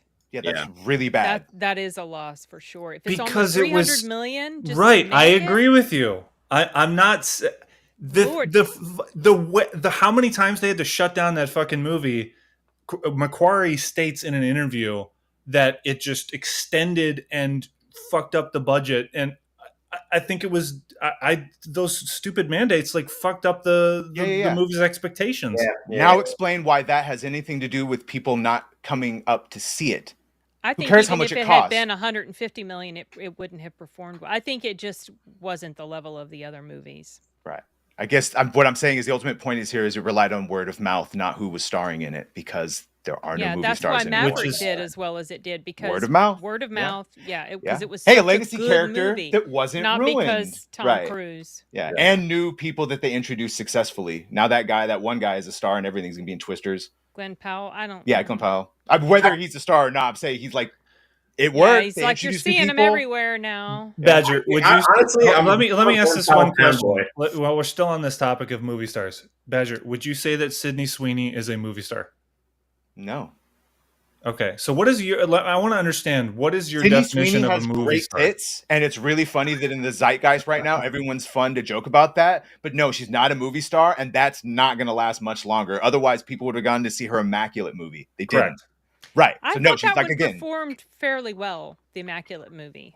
Yeah, but it was a bad So movie. what do we when we say movie star? Are there people in movies that are famous? Like Yes. so when you say movie star, we're Yeah. talking Tom Cruise back in the day, Right. Arnold Schwarzenegger, Arnold movies, Yeah. Tom Cruise Yeah. movies. There are no Mhm. people that sell their shit based on maybe you could say The Rock or Kevin Hart, and I'm being real generous on that. The Netflix versions of like a Rock movie, a Kevin Hart, but even then, holy shit, no, it's so like a neutered term.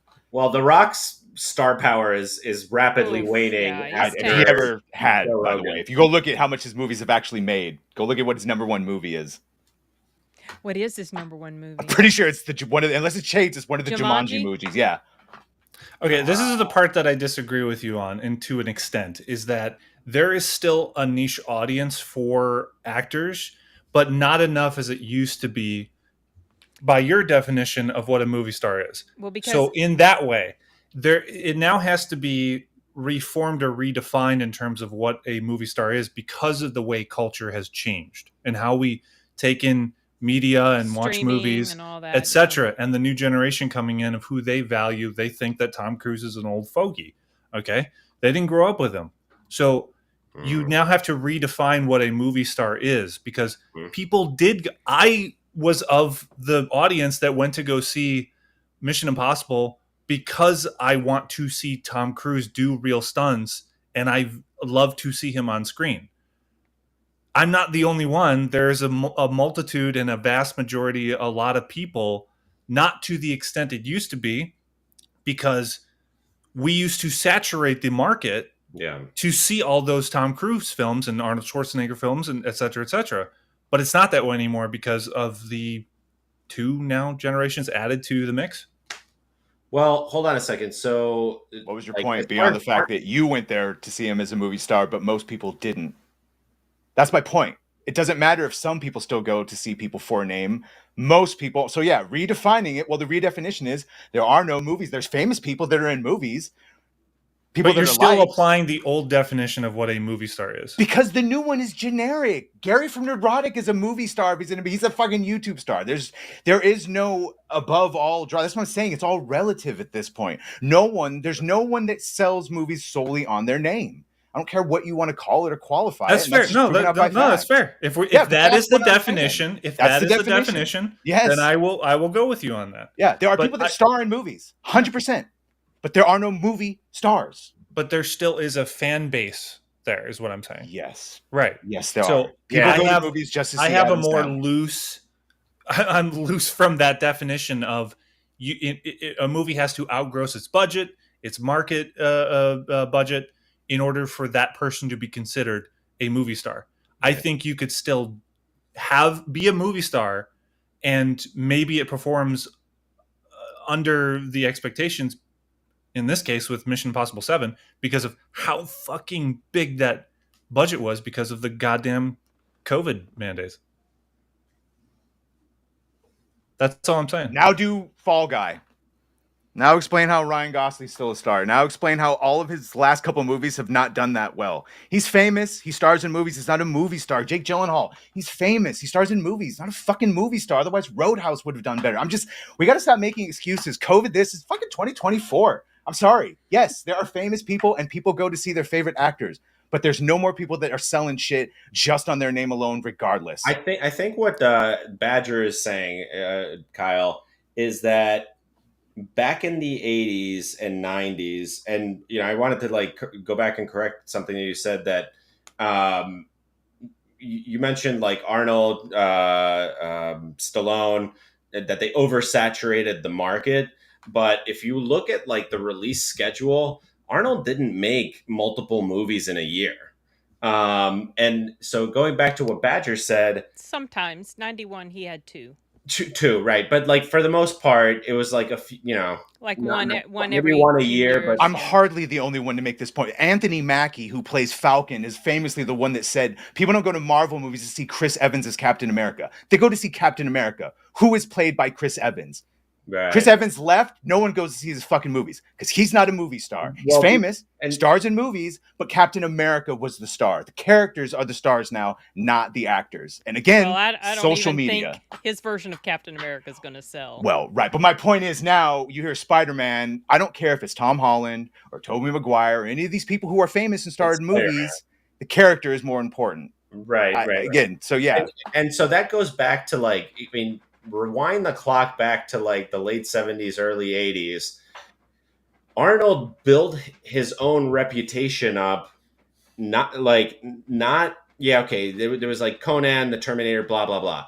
But he built his reputation up, and it wasn't the characters that sold the movie, it was him. Yeah, at And that time, now it was for sure. And now it's the characters that are being built up, and not the underlying actor that's playing them. And by the way, this goes to like a Pacino movie, a Robert De Niro movie. There were many actors you would go. It doesn't have to just be like the Stallone archetype and the Schwarzenegger art. There were movie stars who, regardless of what it was, you knew what type of movie you were getting with them in it. I'm just saying that doesn't, and then now it just boils down to semantics.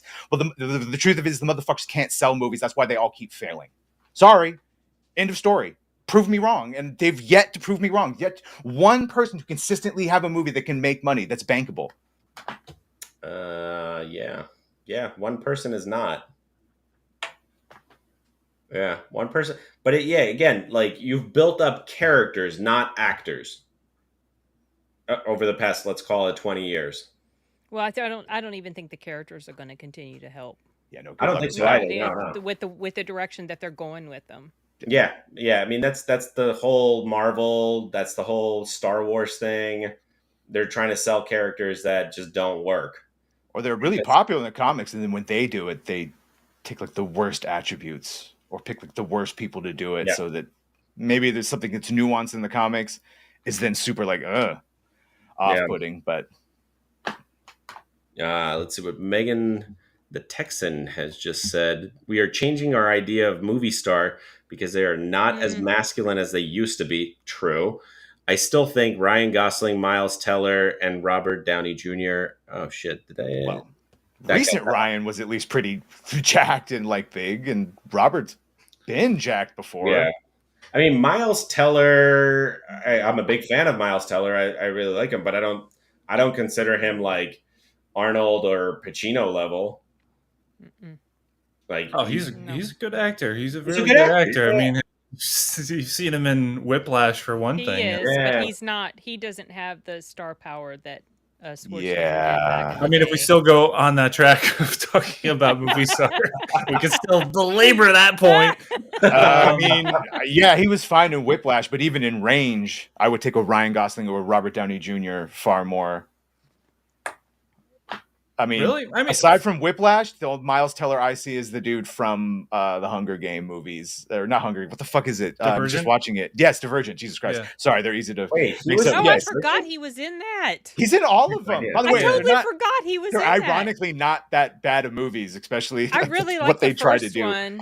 And second one was okay. The third one, But I and then they just never finished it.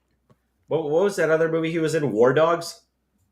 Oh yeah. This is with I haven't seen that yet.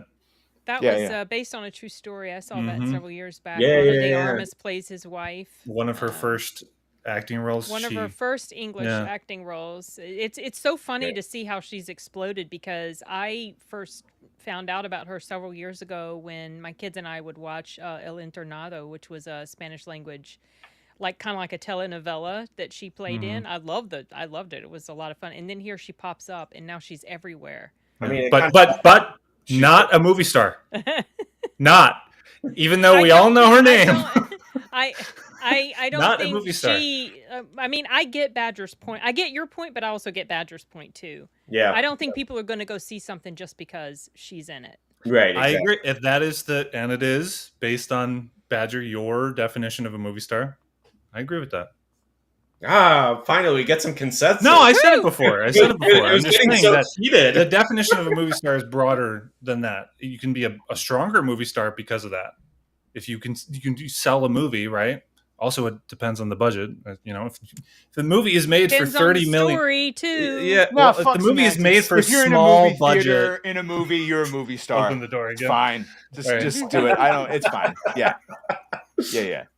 Yeah. I mean, make it real easy on anyone. Yeah. We had Godzilla. Okay, Godzilla's the movie star, y'all. Yeah, he's a guy. He counts. He super performed in Godzilla. Kong's a movie star. Yeah. Oh my god, I hate those movies. See, that's the thing is like I come from I'm more akin to have that different perspective because I don't go see a movie because it's Godzilla's in it. So I have maybe that old school mentality of if an actor hooks me with their charisma, their talent, etc., I'm gonna want to go see it. You know, ironically, I do only go to a Godzilla movie because Godzilla's in it. Same thing with King Kong. I only go because King Kong that's is the in mindset of you and Yeah. you and I have a different mindset in terms of that. I know. Do you go to Transformers movies for the human characters? I watched the first Transformers recently because I wanted to see how that relationship between Michaela and what's his was the female character in Planet of the Apes the best part? Say one more time. Were the human characters, was the female character in Planet of the Apes the best one? The best part? Was that the best dynamic in the Planet of the Apes movie? The new one?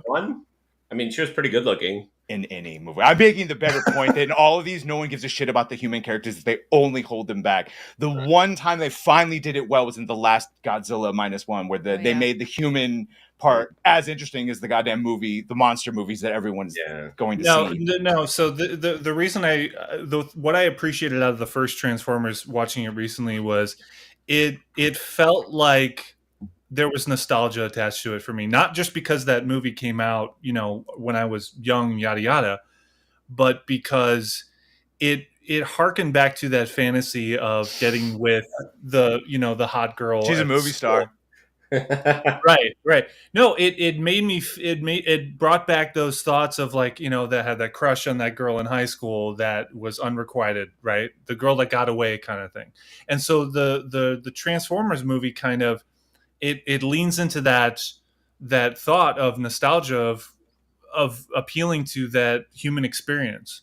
And when you're younger, that was what kept me interested, and their dynamic, obviously, because they actually did have chemistry and apparently they hooked up and all that stuff. But Shia LaBeouf is good in that role, and he works well with Megan Fox in there. Yeah. That is what kept me interested. The droning on about Megatron is dangerous and he's got the cube and he's going to use this and hundreds of years ago. Let me tell you something else is going to happen, and it just goes on and on. The movie's like fucking 2.5 hours or something. So that I'm just like, okay, you can tell me a certain amount of extent, but I'm just rolling my eyes at a certain point. I'm with Steven Spielberg on why he was attached to making that film and stressed to Michael Bay, which is that it's about the boy who gets his car for the first time and falls in love and with his crush, and they get together and all that stuff. It's a human story. Yeah. All the other stuff with the sequels and all that, I checked out. I checked out. Yeah, they got progressive. Well, you checked out because Megan Fox wasn't in the sequels. It's not about It's not about Megan Fox. Really, it isn't. Because look, if you wanted to say, it's about the hot chick, in the third film they got Jason Statham's soon-to-be wife from then on. It's not about the hot chick. Well, it's about the story. The human story was no longer as good as it was in the first one. That's why the other this latest Transformers movie, oh my gosh, I hated it. It was I didn't even watch it. I mean, I haven't even seen Bumblebee.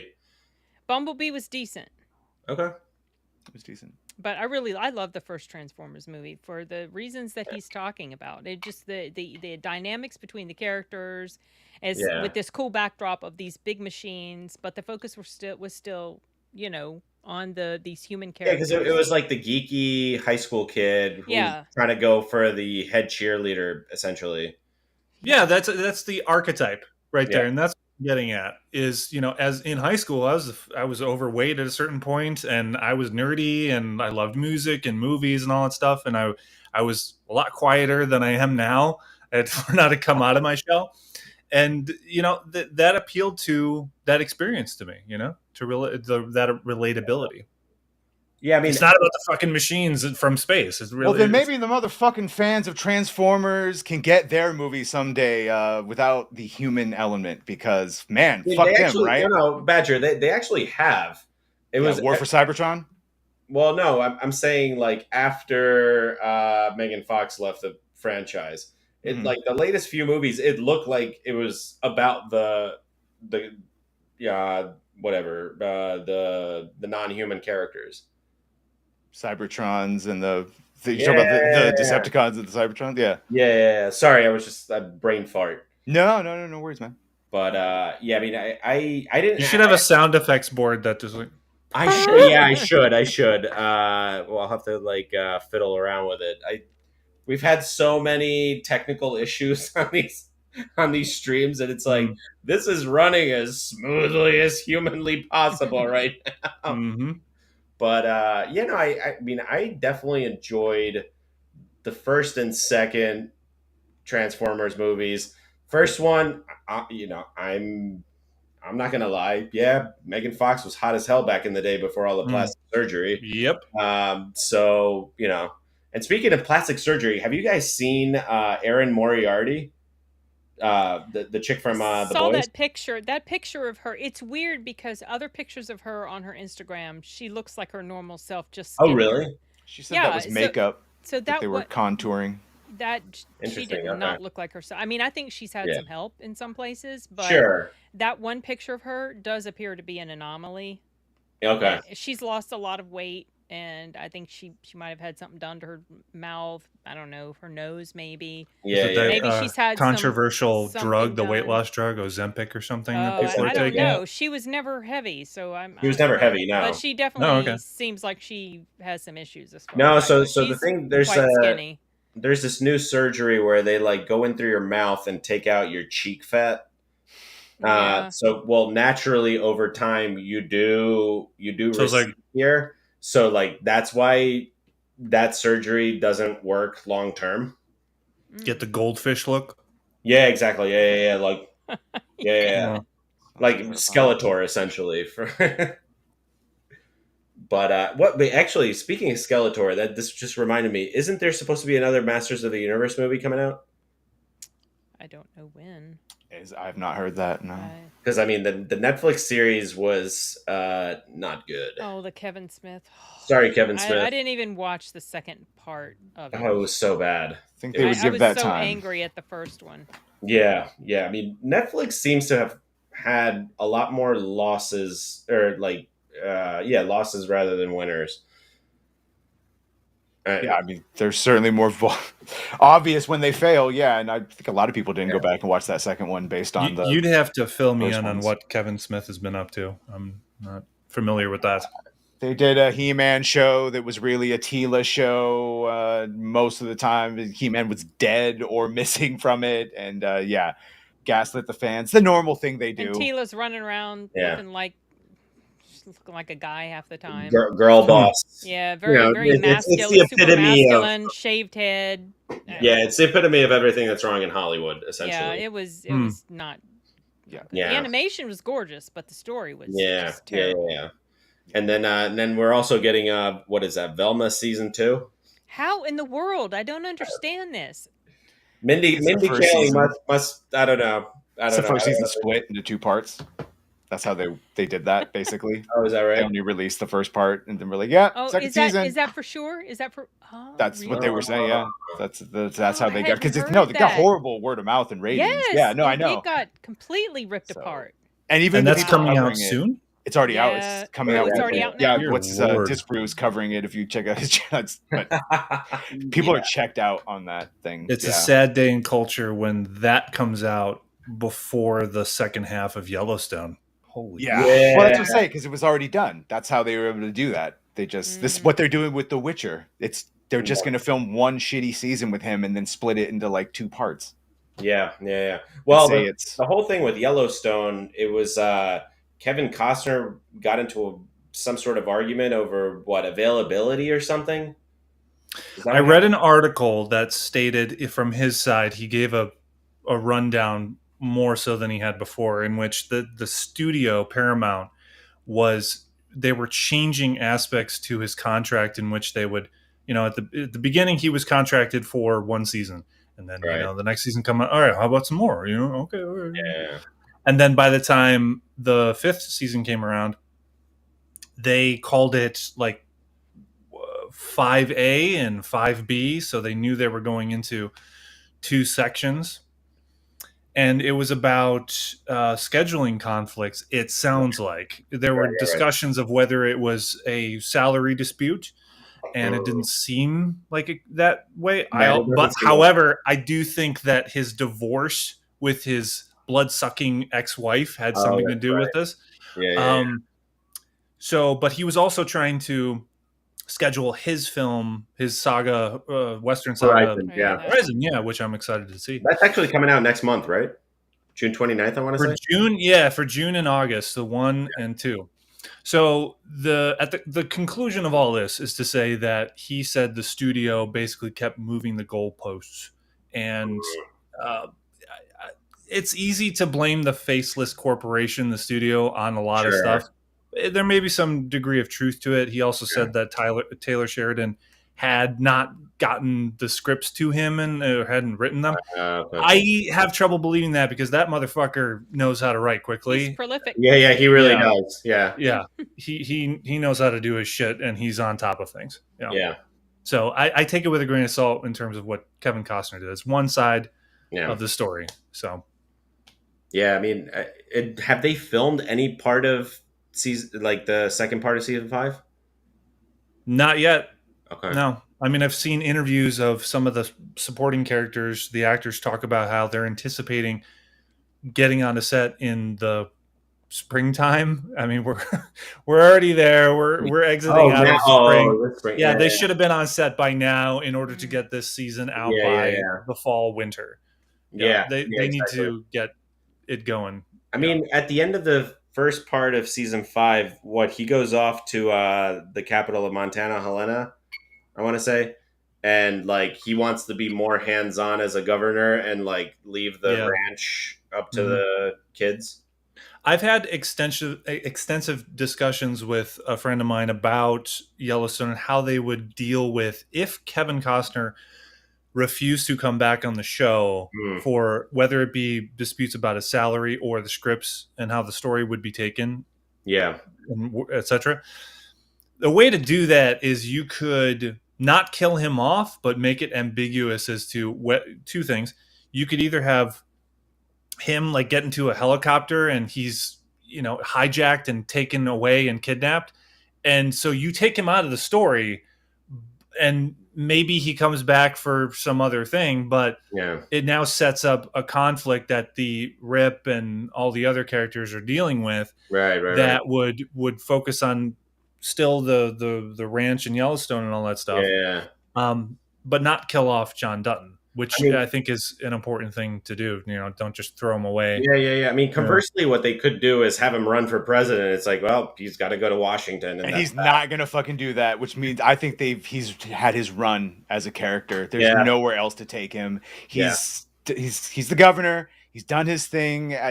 Where else are they going to go with that character? He said he doesn't want to be. The character said he doesn't want to be president. He's just doing it for the ranch. And fucking the actor is complaining about doing more. So how could you do an even deeper story with him? Just let Rip take over the farm. Let his son realize he has to embrace his destiny. Most people care more about 1923 than they even do their main series. Oh, hell yeah. 1923. I can't wait for a season. Me personally, I only care. I just want that goddamn sequel. Damn it. That's all. No, it's a good prequel. It is. The one caveat I do have is that Spencer's girl, his wife, is so fucking annoying. She complains and whines so much. You guys didn't notice it, apparently. He's such a whiner. So I didn't. Yeah, I mean, I didn't. I like their little love story. I like. You guys don't remember when she says, "I'm ready for adventure and I'm ready to go out into the plains and kill some lions." She finally encounters some lions. And, oh my god! Oh my god! She runs up into a fucking tree with him and says, "Hi, this is the life you want." Oh my god! Yeah. I mean, afterwards they fucked. I mean, she basically wanted the alpha, and because she got him, beta, essentially, and she got him. So, But No, I mean, she should have jumped off the boat at the end. That was the only thing I was upset. Oh, She yeah. would have, as written the way they were writing her, she would have jumped off at the end. But they had to keep them separated for the cliffhanger of it. Cliffhanger. Yeah. I mean, we got to get a season 2. I Oh, think they're doing it. It's just it's just a taking long forever, time. Yeah. And then I mean, I thought 1883 was fucking fantastic. That was great. Holy cow! Like,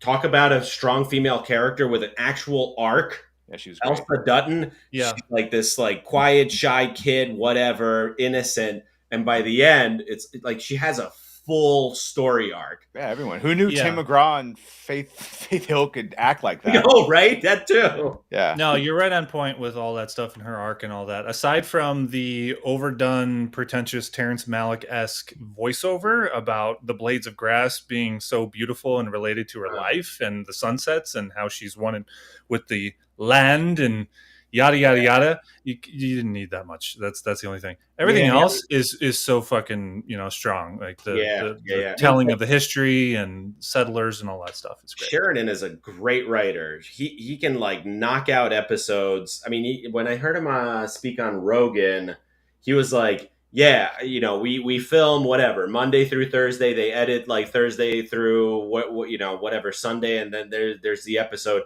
And I go home on the weekend and like I bang it out on Saturday night. It's like, well, holy shit! Like his Bass Reeves was good too. What's that? His Bass Reeves. Oh yeah. It's like, okay, you want a black sheriff that really a black marshal that really existed? Here you go. I'll show you how to do it. And if anything, he went light. He could have. I sort of watched. I was like, wow, he's making people really nice to him. Right. But even when he does show the adversity, it hits that much harder. Yeah. And again, real character that really is a Bass Reeves. Mm-hmm. So that's that. If you're gonna do it, you don't have to take a character and change them. You can just do an actual character the right way. Yeah. Because Taylor Sheridan is actually talented. Yeah. Yes. And he gives a shit. I think he actually gives a shit. You can tell he's really into Native American culture and the different tribes and showing the brutality of them. And like, spoiler, before the white man got here, they were enslaving and killing each other. Yeah, they were quite highly. So I love that he shows the ugly truth of all of it, and that we were all pretty horrible people, and you had to be horrible to survive in a brutal. Because if it wasn't the land that was going to kill you, it was your fellow people trying to go west, pillagers. There's a great point that he made. I'm actually finishing up 1883 again with my wife. She hasn't seen it, and there's a scene with the Native American who falls in love with Elsa. And he's talking to Tim McGraw's character. He made a point. They're talking about land and ownership and all that stuff. Yeah. And he says to Tim McGraw's character, you essentially find a land to settle down. This part is our land. And it just dawned on me. It's kind of common sense that there's this perception that, we're colonizers. The Europeans came here and they stole everything and all that stuff. And there's some degree of atrocities that have happened in history, and there's some truth in that. However, that perspective of there were tribes that had land that they viewed in an enclosed area. There was proximity to it. Yeah. Not that they viewed this entire fucking country as ours and you can't have it, but that's the perception that is pushed to everyone with a lighter skin tone is they're colonizers and they don't belong here, and et cetera, et cetera. But the idea that, you could actually share this land, and there was a Native American character in 1883 that showed that. Yep. Yeah. I thought that it was like a dawning moment of like, wow, that's really good writing. That's thoughtful writing. Yeah. I mean, he knows his history.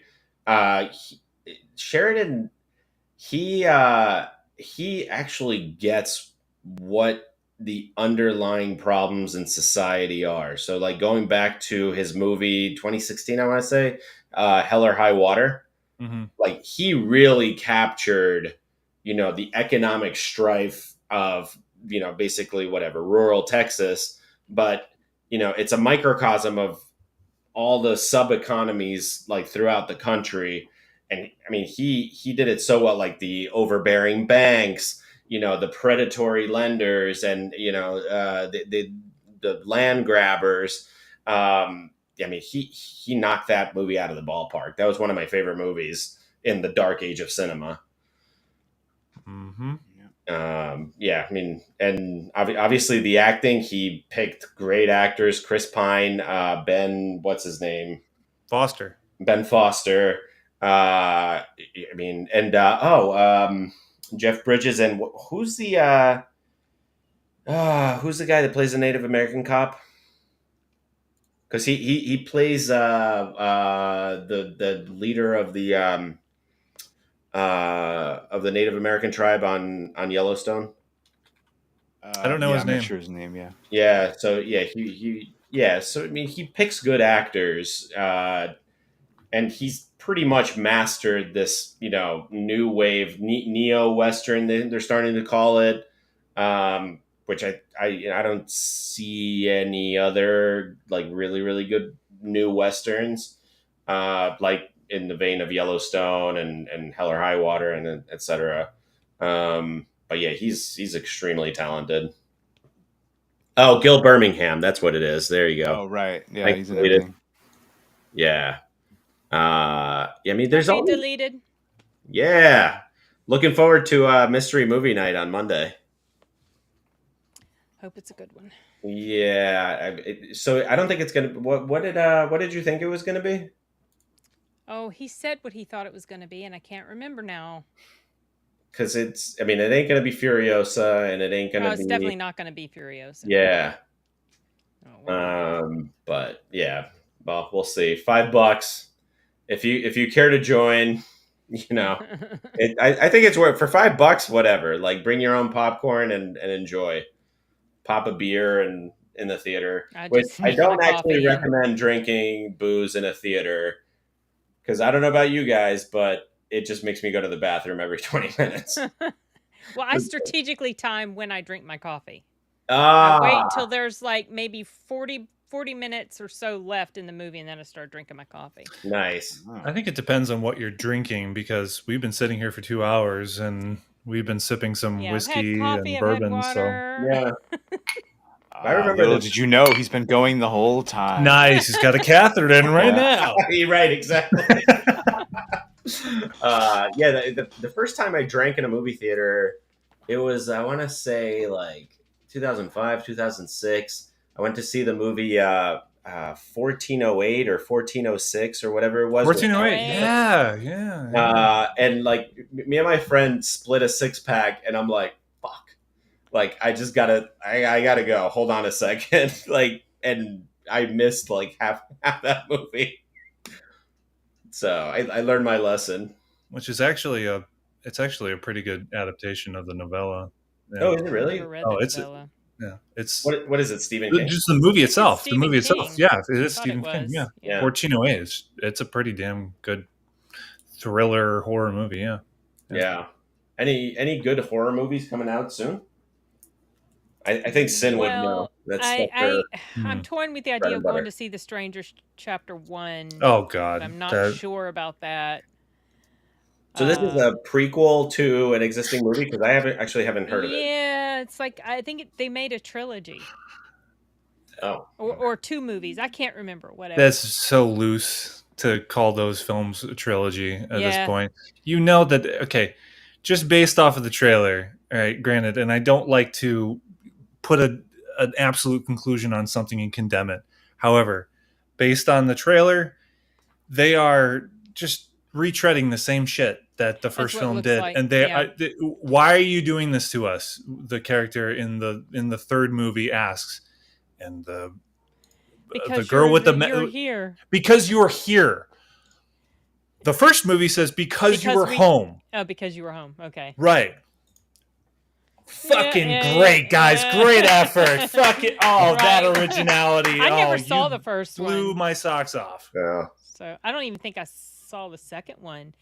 But a home invasion movie I really did like was called You're Next. I thought that was really good. Huh. Yeah, I'm struggling to actually. I used to get that confused with The Strangers, but it's 2 totally different ones. Well, that might be our mystery movie, Sin. No, no, no. You mean The Strangers? No, Yeah. that's coming out this weekend. Oh, So okay. it won't be that. Okay. Okay. Yeah, I'm hoping it's Hmm. not that stupid Daisy Ridley Disney movie, because that would suck. I hope it's not. Yeah, Is Back to Black out yet? I hope it's not that. I hope. I think that's coming out this weekend, Okay. So it tomorrow. won't I be think. that. Okay. But yeah, it looks like Disney hasn't learned their lesson because they're going with Daisy Ridley with a Mary Sue. Or Well, I maybe, don't know maybe I anything could be wrong. about this story, so I don't know It's the if she's first gonna woman be. that swam the English Channel. Oh, that. Okay. Uh, Whatever. I, there's a good way to do this and a bad way to do this. Like, you could start with like a woman that doesn't know how to swim or doesn't have access to swimming, and then she gets a coach and trains her up or whatever. That's a good way to go about it. But the way Disney will probably go about it is like, oh, she's automatically like England's best swimmer, even though she's never had a swim lesson, and she's gonna swim the English Channel without any challenge. Didn't Disney do Shogun? Isn't Shogun on Disney? It's Hulu. But it's connected with Disney, I heard. Well, Disney owns Hulu, but Okay. So I just wonder. I mean, every once in a while they can actually do something halfway decent. yeah, but it's Or not they can be connected with something halfway decent. right. Yeah, they're You connected. own everything, yeah. Right. I know. Yeah, and actually, Badger, did you finish X-Men '97? Yes. What did you think? I mean, yeah, we it was good. Hashtag rehire Bo DeMeo. Yeah, I mean, I thought like where they were going, where they were like in Xavier and Magneto's mind. I'm like, oh, this is like the setup to Onslaught, right? And then they brought out Apocalypse at the end, and I was like, well, okay, I'm cool with that too. It's like Apocalypse is one of the greatest villains of all time. I love him. I love that character. Yeah, no, I'm not convinced now that they didn't fire Bo because he refused to ruin it. Yeah. Now I'm highly questioning. It can't just be an OnlyFans. It's too good to get rid of. So yeah, I don't know. Yeah, See. I mean, yeah, maybe he wanted to do good by the source material. We said it as a joke, and now I'm starting to think that might actually fucking be what it is. Because aside from the non-binary morph and the joke and the like reaching the hard to reach places for him in the shower, everything else is pretty on point. So right, yeah, like in the final episode, what pissed me off, like I happened to be looking down at my phone and I heard Jubilee say, "And they can do blah blah blah," and I'm like, I look up and I'm like, oh fuck, they're about Morph. Yeah, they had said that Morph was going to be non-binary, so that immediately raises my hackles. I saw the first 3 episodes and I liked them because that's what they sent to me. Yeah. But I never went back to finish watching it just because I did confirm, oh yeah, they did make him non-binary. That pisses me off. So I was just like, yeah, because I mean, the original character was pretty awesome, like with the sunken eyes, like looking shitty. Like yeah, but he's never been non-binary. The DEI tax, they have to, you got to pay the tax. I hate that they even do that. To me, that just screws up the whole show for me. Yeah, well, no one's asking for Mystique to be non-binary or so. Yeah, that's right. You know that if they made X-Men, like if it hadn't been made in 2000, Mystique would have been the DEI, transgender, push all that shit. Yeah, they would have made that character that. Yeah, well, non-binary. Thank goodness it was Rebecca Romaine, right? Right. Yes. Yeah. Well, so we got what we got in spite of it, and maybe we could start something to get him back. What's the? Oh yeah, I mean, we have proven that we're pretty powerful as YouTubers and Twitterati's. Yeah, if we unify, it works sometimes. What's the latest, Badger, on Free Stellar Blade? Oh, I think that's stopped about 89,000. It's not helping that the head guy keeps saying that they're doing it on purpose. Ooh. And it's not censorship. And even if everyone's like, he's just saying that because they have non-disclosure agreements and they're not. Okay. At a certain point, you got to take his word for it. So, yeah, it's not hitting the 100,000, I don't think, that Grums was trying to get. So, yeah. Yeah, well, I mean... Be happy. They did one with Helldivers. About Helldivers, yeah. I say whatever. We went with Helldivers, I guess. And if the Stellar Blade fans want to be happy with it because it's PlayStation only, you go ahead and take the L. Accept it. If that's the censorship you want to accept, okay. Yeah, yeah. I mean, and I know you're not a PS5 guy, but I actually picked that game up. It's okay. It's okay. Like it's fine. Everybody's saying it's like the greatest thing since whatever, but That was not a sound strategy. With all respect to Grums, that was too yeah, nuanced of a strategy of like buy the physical version, don't buy the digital, cancel your PlayStation pluses, but don't upgrade the game, but buy the game, but don't be mad at ship. It's like motherfucker, pick one. Just be upset about the censorship and don't buy it because yeah, money or the lack thereof is the only thing that matters.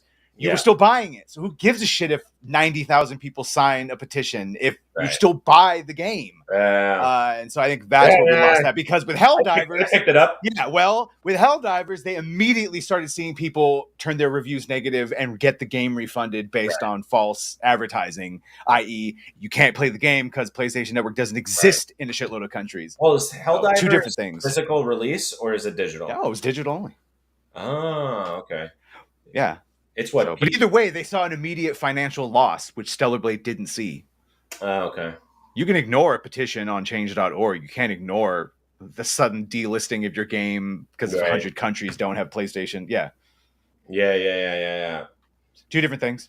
Yeah. I mean, it's well, the video game. We already talked about this. The video game industry. We've got a good. By my estimation, this shit's not going to be over until 2030, or beginning to be over by 2030. Who knows? Yeah, I mean, because they're still in. We're not in peak woke, but we're still in like the woke era. Yeah, you're still going to see it all come out still and fail and get attacked and I'm sure there's like some idea or a twinkle in some developer's eyes that in 5 or 6 years we're going to see come out and be the same crap over and over. Yeah, one of those is going to get worse before it gets better, but you're at least starting to see a shift. I mean, definitely in movies, for sure in movies, and it started with Top Gun Maverick. It's happening way too slow. Yeah. Yeah. Well, yeah. Top Gun Maverick just wasn't any of that. So right. Well, no, it was like the first just time like where a regular, good, decent story. Yeah. So you're just gonna have to keep doing that. A bunch of regular, decent stories, and unfortunately, we're gonna have to tank the losses. There are just some. Do Fall Guys. They don't always get noticed. Yeah, so say, but you got to keep doing the Fall Guys, just the normal good stories, and then hope that people find them. Yeah. The idealistic version of me thinks when Megalopolis comes out, Francis Ford Coppola's movie, that this could usher in a new renaissance of, if it's successful, obviously that would have to take place. Right. That it could usher in a new renaissance of original storytelling of high standard. Given the fact if the movie is great, he does it well and it's successful, that idealistic, vision of what could happen. Yeah. It's a nice thought to have. I like that idea. I mean, coupled with Dune Part 2, I agree with you. But like Badger said, like we're going to need like a few more, like it needs to become a pattern because like right now it's a few data points. But that's what I'm saying is it would add to that. Megalopolis would add to that, and then, snowball effect essentially. What the hell is this movie even supposed to be about? Because I watched the trailer and I'm like, I have no idea what this movie's about. Right. I don't know either. It just has some. That's the way it should be with trailers. It reminds me a little bit of Metropolis, the old film from the 20th century, early 20th century, and a little bit of Atlas Shrugged, maybe. Yeah. I mean, it's got that like what the hell, Art Deco. I don't know. It's all over Rockefeller Center. I'm not an architecture guy, but it's got all that, and Adam Driver maybe committing suicide, or I don't know. There's some sci-fi element to this whole thing. Yeah, the teaser showed that he could stop time. Yeah, which just I made a joke on my IG story, and I showed the clip, and I said, "Is Coppola making a high-end art house version of Clock Stoppers?" Which I'm not against. Or Tenet. Or Tenet.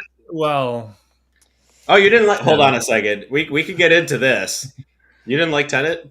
I couldn't make it past 30 minutes. It's so fucking convoluted. Yeah. It's just too convoluted. It's Christopher Nolan too far up his own ass. Yes. Totally agree.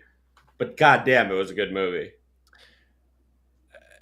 Like I can go with you halfway on that. It's to a certain Which point is really where what the movie is, halfway.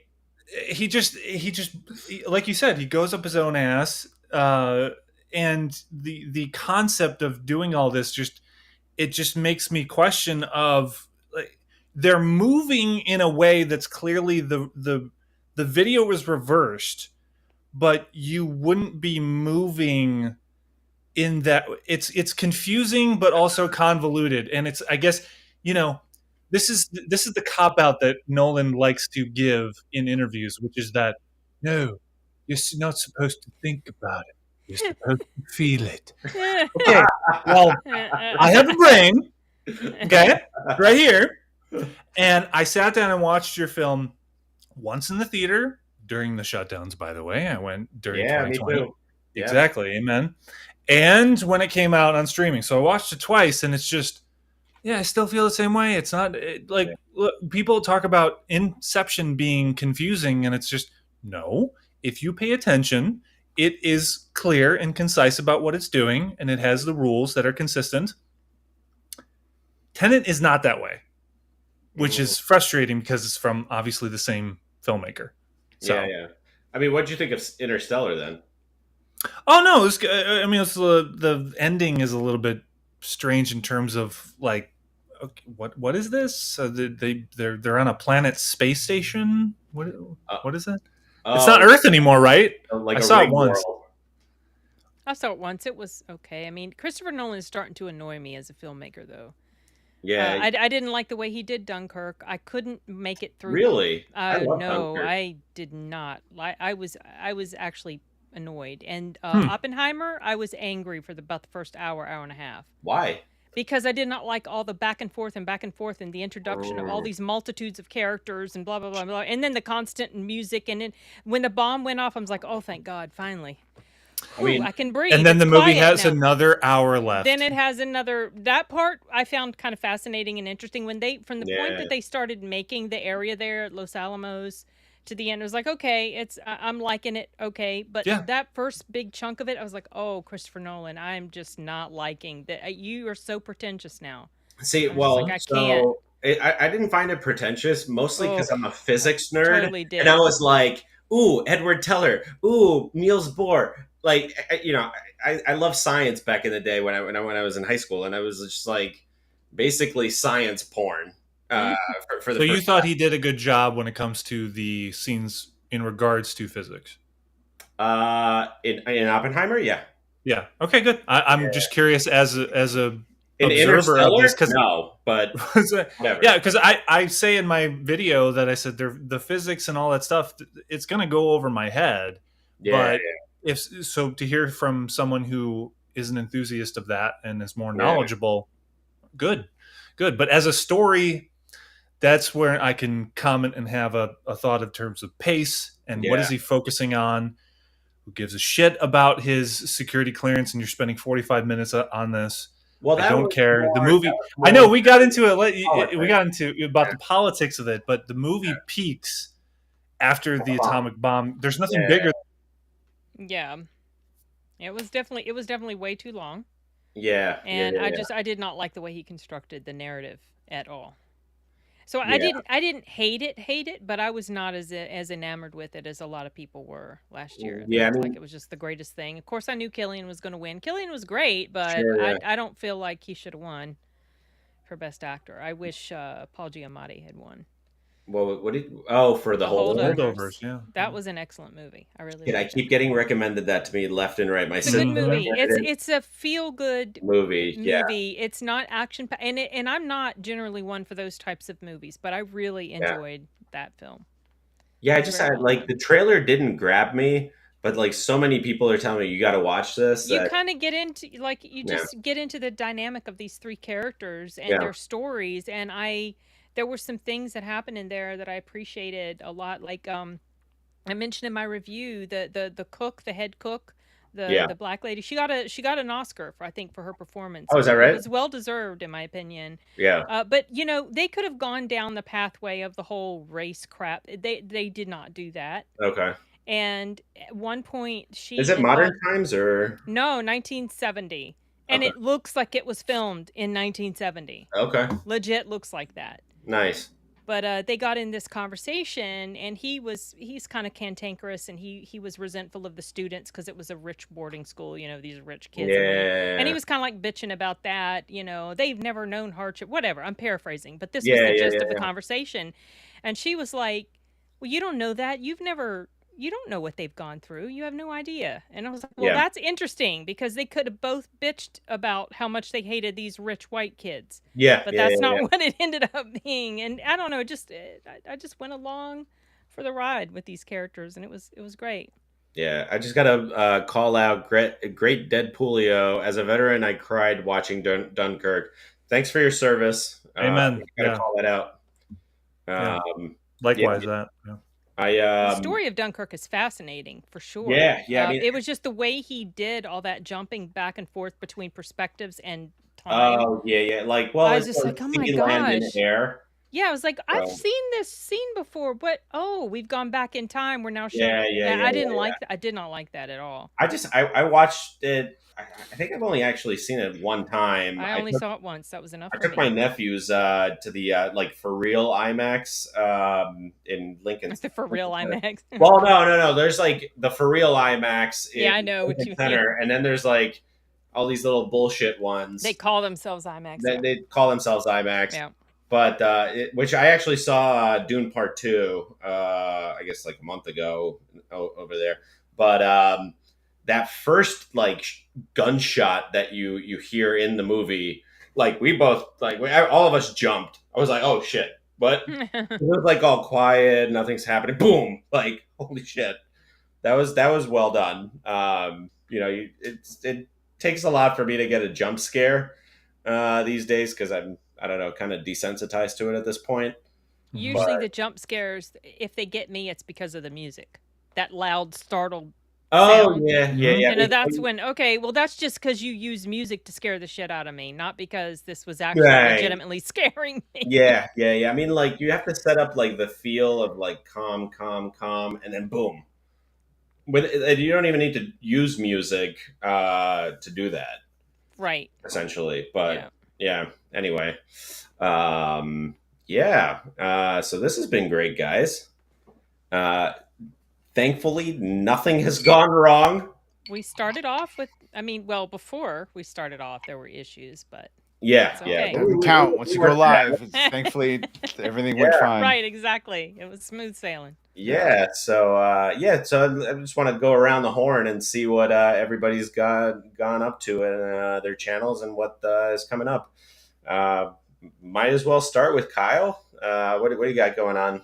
Next up is Furiosa, Okay. or as Hardcut would say, mid-max, as they said in the last. So yeah, I'm anticipating that, and we talked about a little bit of Anya Taylor-Joy, right? Is that her? Anya Taylor-Joy, yeah. Anya. So we'll see if she can really show her talents as an actress and really hook me in terms of, all right, I'm on board with this actress, etc. Cool. And obviously George Miller as a filmmaker to continue the stride that he's restarted with Fury Road. So I'm excited about that. That's the next up. Nice. When does that movie come out? Next week? Next week, yeah. Yeah. Okay. Mm-hmm. Well, I'm looking forward to that. Mm-hmm. And Sin, what do you have going on? I know you and I have the mystery movie night. That's Monday. Yeah, and I have my son and I watched Donnie Darko for the first time ever this past weekend. So we did a collab review about that. So at some point I've got to get that up. Okay. I was going to go see If and the Strangers Chapter 1.